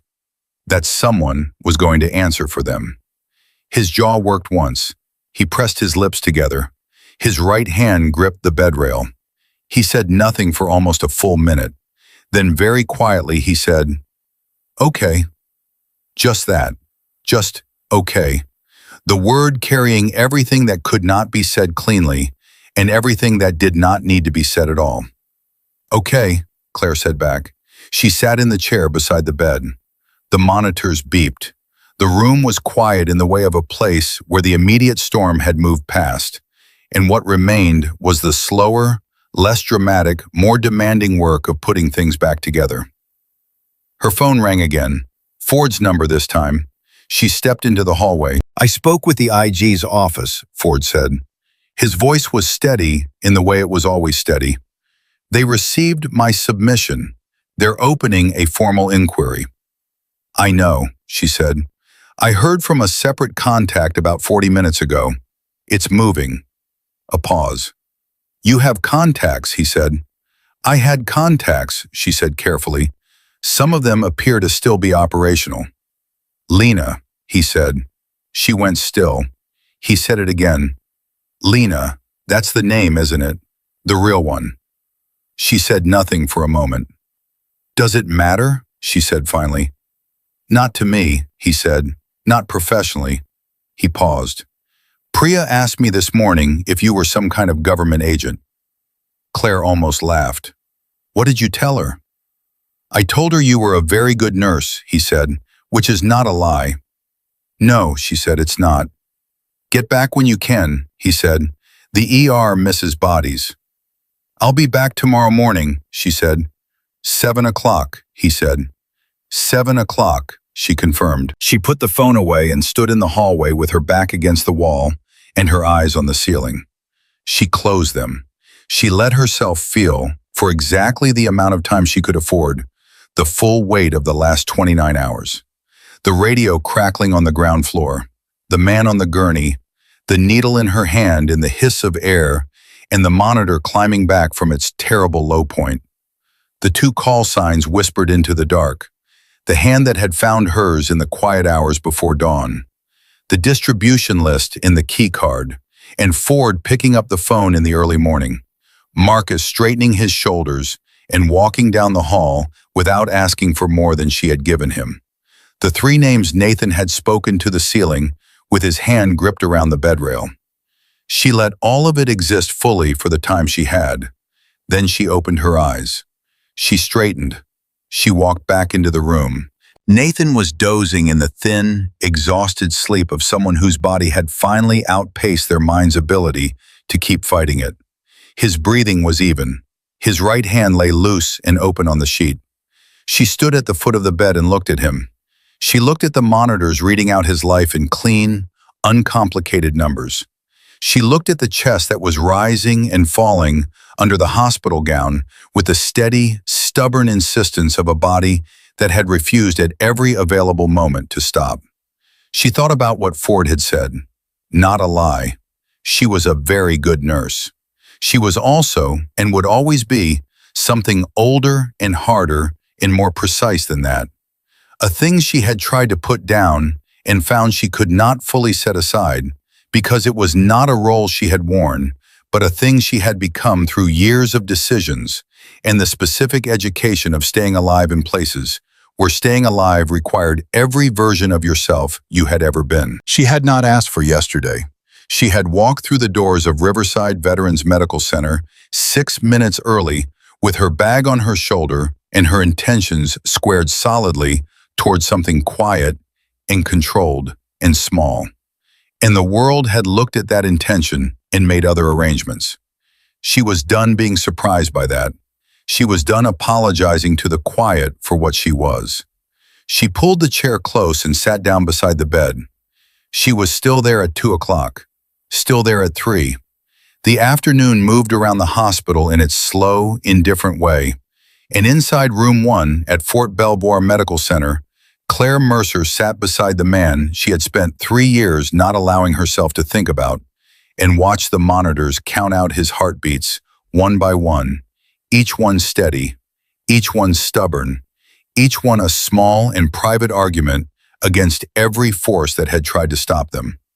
At 3:47, Nathan opened his eyes, found her in the chair, said nothing for a moment, just looked at her with the particular clarity of a man who had confirmed something important and could now afford to rest in the knowing of it.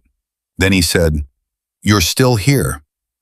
"I'm still here," she said. The corner of his mouth did the thing it did. She looked away before it could do more. But she did not leave. She stayed. And the room held them both in its steady mechanical quiet, and outside the hospital the afternoon moved on. She slept 4 hours in a chair in the hallway outside Nathan's room at Fort Belvoir Medical Center because the on-call room the night nurse offered her was 3 floors away, and that was 3 floors too far. She woke at 5:41 with the particular full-body alertness that years of field work had built into her nervous system, the kind that came not with grogginess, but with immediate inventory. Where am I? What is the situation? What needs to happen next? The answers arrived in order. Fort Belvoir, Nathan Cross, post-surgical, stable. Hartwell, administrative hold, investigation open. Carol Sims, moving. She stood up, rolled her neck once, and went to check his vitals before she did anything else. Nathan was awake. He had been awake for a while. She could tell by the quality of his stillness. The specific, focused quiet of a man who had been lying in the dark thinking hard about something and had run the problem from multiple angles and had not yet arrived at a resolution that satisfied him. His eyes came to her immediately when she pushed the door open. "You slept in the hall," he said. "I slept near the hall," she said. "There's a difference." "There really isn't," he said. She checked the monitor without answering. Blood pressure 102/66, heart rate 64, oxygen 96. She felt something in her chest release that she had not realized she had been holding since the transport the previous morning. "Better," she said. "I know," he said. "I can feel it." A pause. "That's new. Yesterday I couldn't feel anything below the anesthesia. Today I can feel the tubes, which means the pain medication is wearing off, which means everything is working the way it's supposed to." He looked at her steadily. "Which means you can stop standing there checking the numbers and sit down and talk to me." She sat down. "They'll want a formal debrief," Nathan said. "Not preamble, just the fact of it placed between them. The IG's office, probably within 48 hours once the hold on Hartwell is processed through the system. They'll want everything I remember about the convoy brief. The route, the timing, who was in the room when the package was distributed." "I know," Claire said. "They'll want your terminal access documented," he said. "What you pulled, how you accessed it, the chain of evidence." "I know," she said again. He looked at her carefully. "And they're going to ask how a first-week nurse at a Houston Veterans Hospital New to look at a classified distribution list for a Delta Force convoy operation. She held his gaze. Yes, she said, they are. What are you going to tell them? The truth, she said. Enough of it. He studied her for a moment. The program, he said carefully. Your exit. The new name. Does that get reopened? The woman I spoke with yesterday said no, Claire said. She said Claire Mercer stays exactly who she is. And you believe her. Claire thought about that for exactly as long as it deserved. I believe the evidence makes it in everyone's interest to keep the program closed, she said, which is not the same thing as trust, but it's enough to work with. Nathan absorbed this with the particular economy of a man who had spent his career operating in the space between what was true and what was useful. He did not push for more. That was one of the things she had always valued about him. He knew the difference between a wall that was meant to keep him out and a wall that was the thing itself, and he never confused the two. Marcus Tillman, he said quietly, Danny Osei, Kevin Reyes. He had said those names to the ceiling the morning before, with his hand gripped around the bed rail. Now he said them looking directly at her. Same weight, different purpose. Tell me it holds, he said. Tell me that whatever happens with the lawyers and the hearings and the people in suits who are going to spend the next 6 months trying to find a way to make Hartwell into something smaller and more manageable. Tell me the evidence holds. It holds, Claire said. 2 independent sources. No connection between them that can be argued. Your report filed directly to the IG before you got on the transport, before you even knew I was at Riverside. My terminal access documented on a secure offline system with a timestamp that predates Hartwell's arrival at the hospital by over an hour. She cannot claim fabrication. She cannot claim coordination. The timeline makes both impossible. She looked at him steadily. It holds, Nathan. I promise you it holds. He closed his eyes for a moment, just a moment. Then he opened them and said, okay.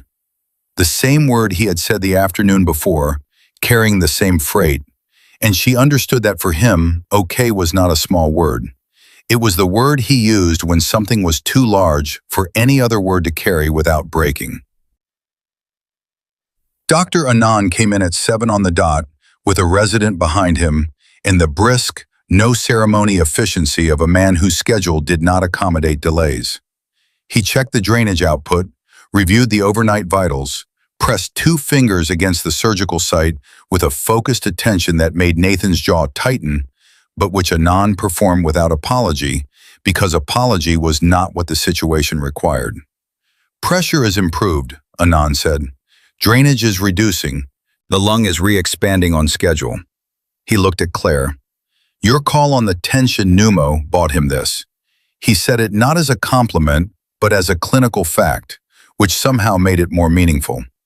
The adhesion from his previous chest trauma complicated the repair, he continued, looking at Nathan now. But it held. Whatever field management was done on that original injury, it was done correctly. He paused. I'd like to know who did it. Nathan said, so would I.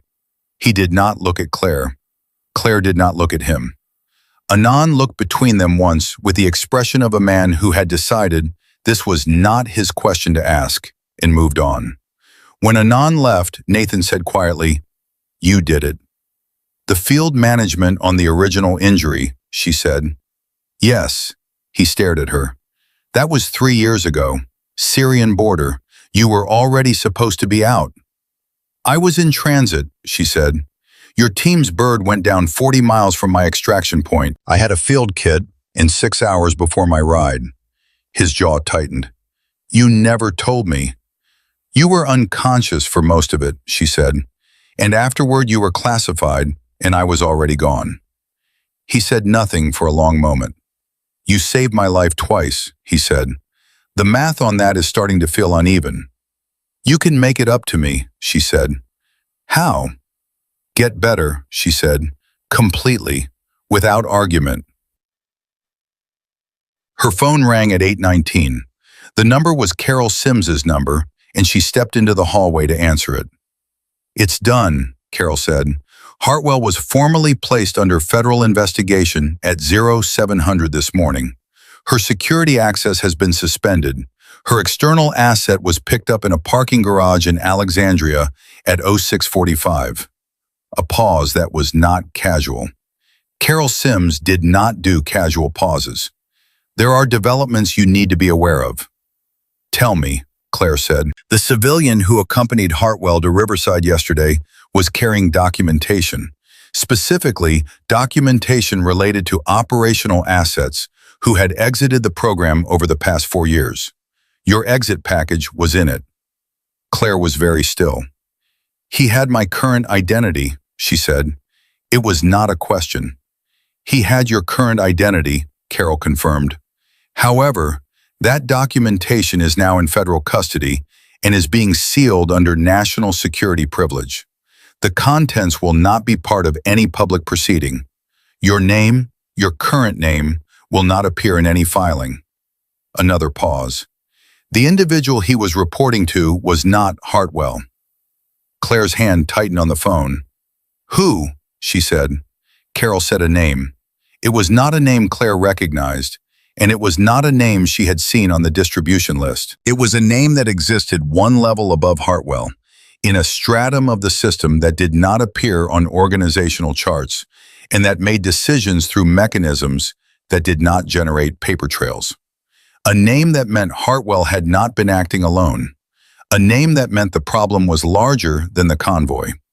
"How large?" Claire said. "Large," Carol said, "but contained.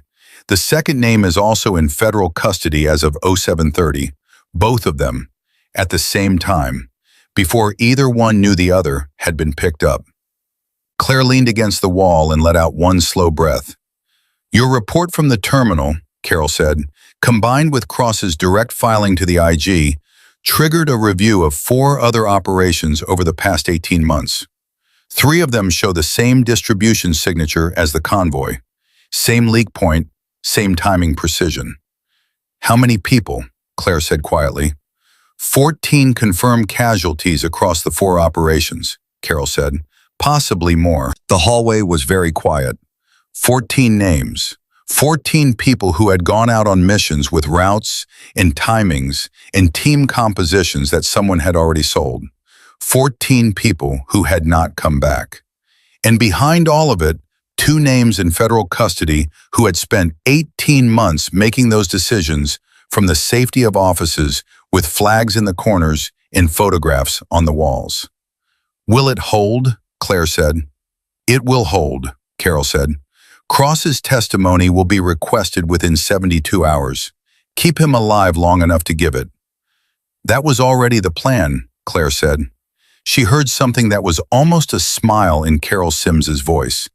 Almost. "I know it was," Carol said. "That was always the plan with you." The line went quiet. She stood in the hallway for a full minute after the call ended. Then she went back into the room. Nathan read her face the moment she came through the door. He had always been able to read her face, which was one of the things that had made working with him both invaluable and occasionally deeply inconvenient. "How large?" he said. She sat down. She told him. All of it. The second name, the 4 operations, the 14 confirmed casualties. She told him with the same flat, precise delivery she would have used in a briefing room, in a different building, in a different life. Because he deserved the full weight of it, and because delivering it any other way would have been a kind of dishonesty she was not capable of with him. He listened without interrupting. His right hand found the bedrail, not gripping it this time, just resting his fingers against the metal. Steady. When she finished, he was quiet for a long time. 14, he said. At minimum, she said. He pressed his lips together. Marcus had a son, he said. I know. Danny was going to teach high school history after he got out, he said. He used to talk about it in the field. Said he wanted to teach kids about the wars they were too young to remember. His jaw worked. Kevin had been in for 9 years. He was going to hit his 10-year mark in April. Claire sat with each name and let it be what it was. She did not try to make it smaller. She did not try to make it easier. She just sat with him in it the way you sat with someone in a thing that was too big for comfort, but too important to leave alone. It will be for them, she said. The testimony, the investigation, all of it. It will be for them, and it will hold, and it will be documented, and it will be real. Nathan looked at her. You're certain, he said. I am, she said. I am certain of this. He looked at her for another moment. Then he nodded once. Not the small, controlled nod of a man managing his emotions. The full nod of a man who had accepted something completely and was ready to carry it forward. Anand cleared Nathan for limited movement at 11:33, and by noon, Nathan had argued his way to a sitting position that Anand had approved under what he described as protest documented for the record. Claire watched this negotiation from the chair beside the bed with an expression that Marcus, had he been present, would have recognized immediately as the same expression she had worn in the ER corridor before the transport arrived. The expression of someone who was seeing exactly what they expected to see and finding it simultaneously frustrating and deeply reassuring. You said you wouldn't argue, she said when Anand left. I said I wouldn't argue about the position during transport, Nathan said. I am now stationary, different context. That's not what that meant. It's what I meant when I said it, he said. She looked at him. He looked back at her. The corner of his mouth did the thing it did, and this time she did not look away fast enough. She looked away anyway, but not fast enough. Marcus called her at 1:14. She answered on the second ring. ER wants to know if you're coming back tomorrow, he said. No preamble. That was Marcus's way. 7 o'clock, she said. Ford told me 7, Marcus said. I'm asking if you're actually going to be there. I'll be there, she said. A pause. The explanation you promised me, he said. By noon. It's 1:14. I know, she said. Does it need to be the whole explanation, she said, or does it need to be enough for you to understand what happened and why? The second one, Marcus said after a moment. Then here it is, she said. There was a leak in a classified convoy operation. A senior intelligence officer sold the route. 3 Delta operators died. The man you watched me save in the ER was the only survivor and the only witness. The leak went to federal investigation this morning. The officer responsible is in custody. A silence. And you, Marcus said carefully. I'm a nurse, she said, at Riverside Veterans Medical Center. Day shift. I'll be there at 7. Another silence, longer this time. Priya wants to know if you want her to cover your locker assignment until you get back, Marcus said. The one on the second floor is closer to the ER. Tell her yes, Claire said, and tell her thank you. She dropped the thing at the front desk on purpose, Marcus said. The delay. She knew what she was doing. I know she did, Claire said. She didn't have to.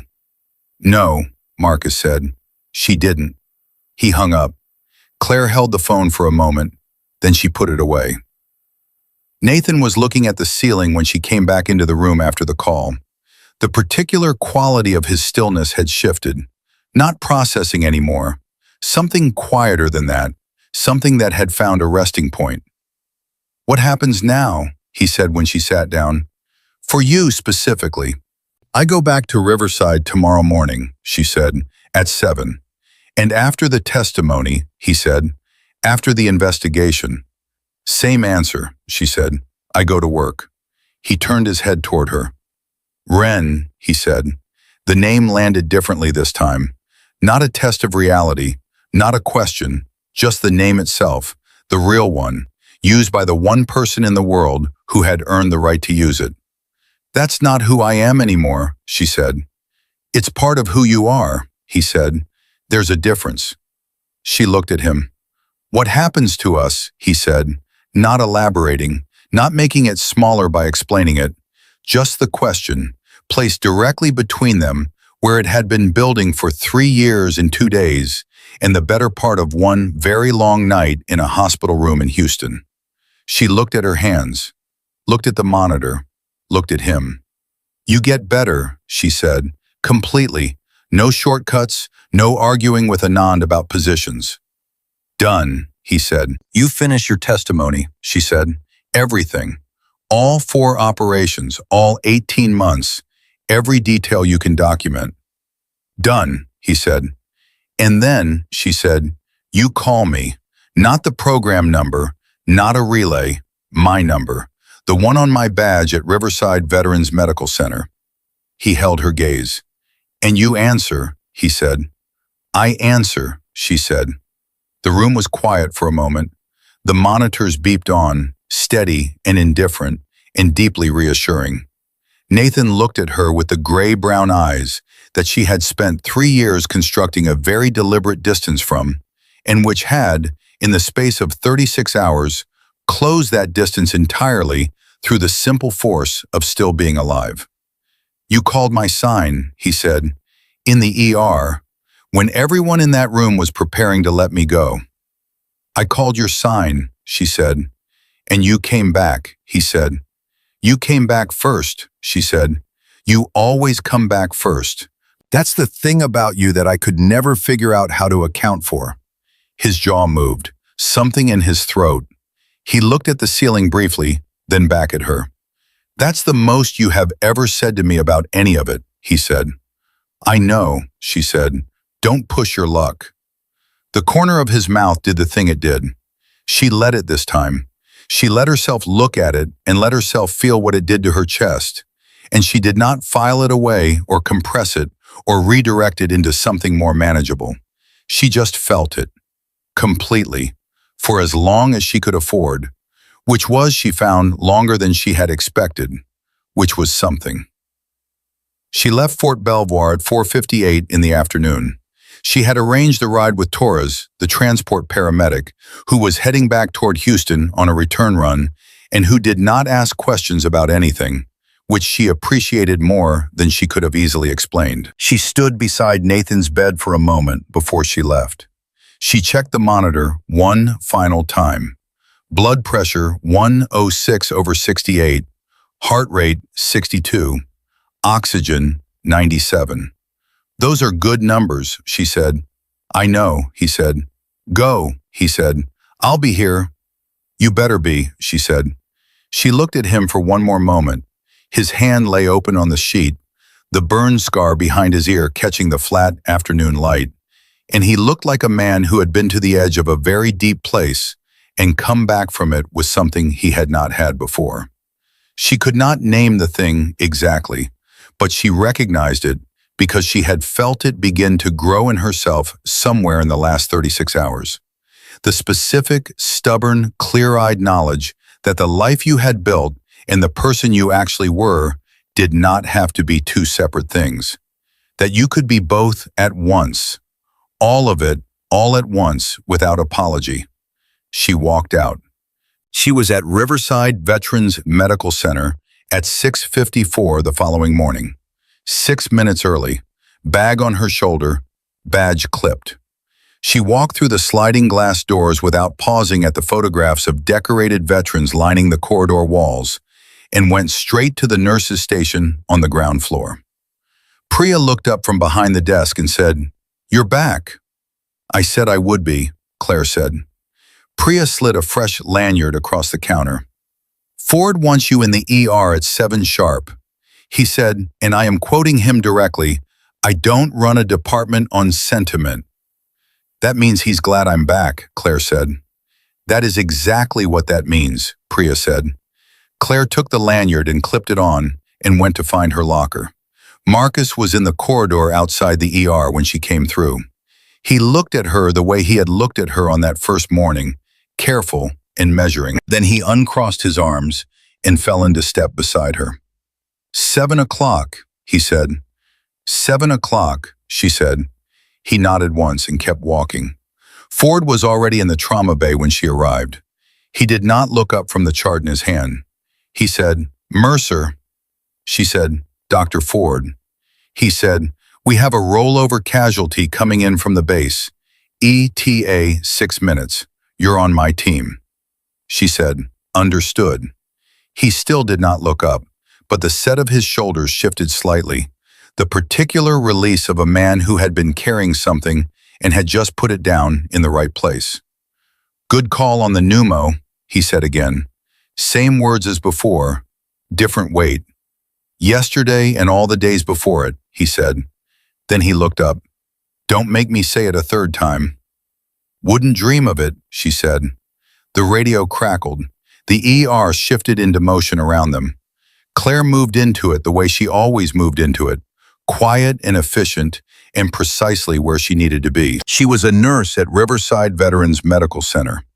She was also something older and harder than that, something she had tried to put down and found she could not, something that had once operated under a name that appeared in no public record and that had, in the last 36 hours, done the thing it had always been built to do, which was to put herself between the people she cared about and the force that was trying to take them. Both things were true at the same time. Both things were real. Both things lived in the same body and answered to the same name and showed up at the same hospital at 6:54 in the morning, 6 minutes early, ready to work. Claire Mercer had walked into Riverside Veterans Medical Center as a first-week nurse that nobody knew and walked out of it 2 days later as something the hospital did not have a title for. She had returned to it this morning as both, and she intended to remain both, and the work in all its forms was never finished. It just changed shape. She had never been afraid of a thing because of its shape. She never would be.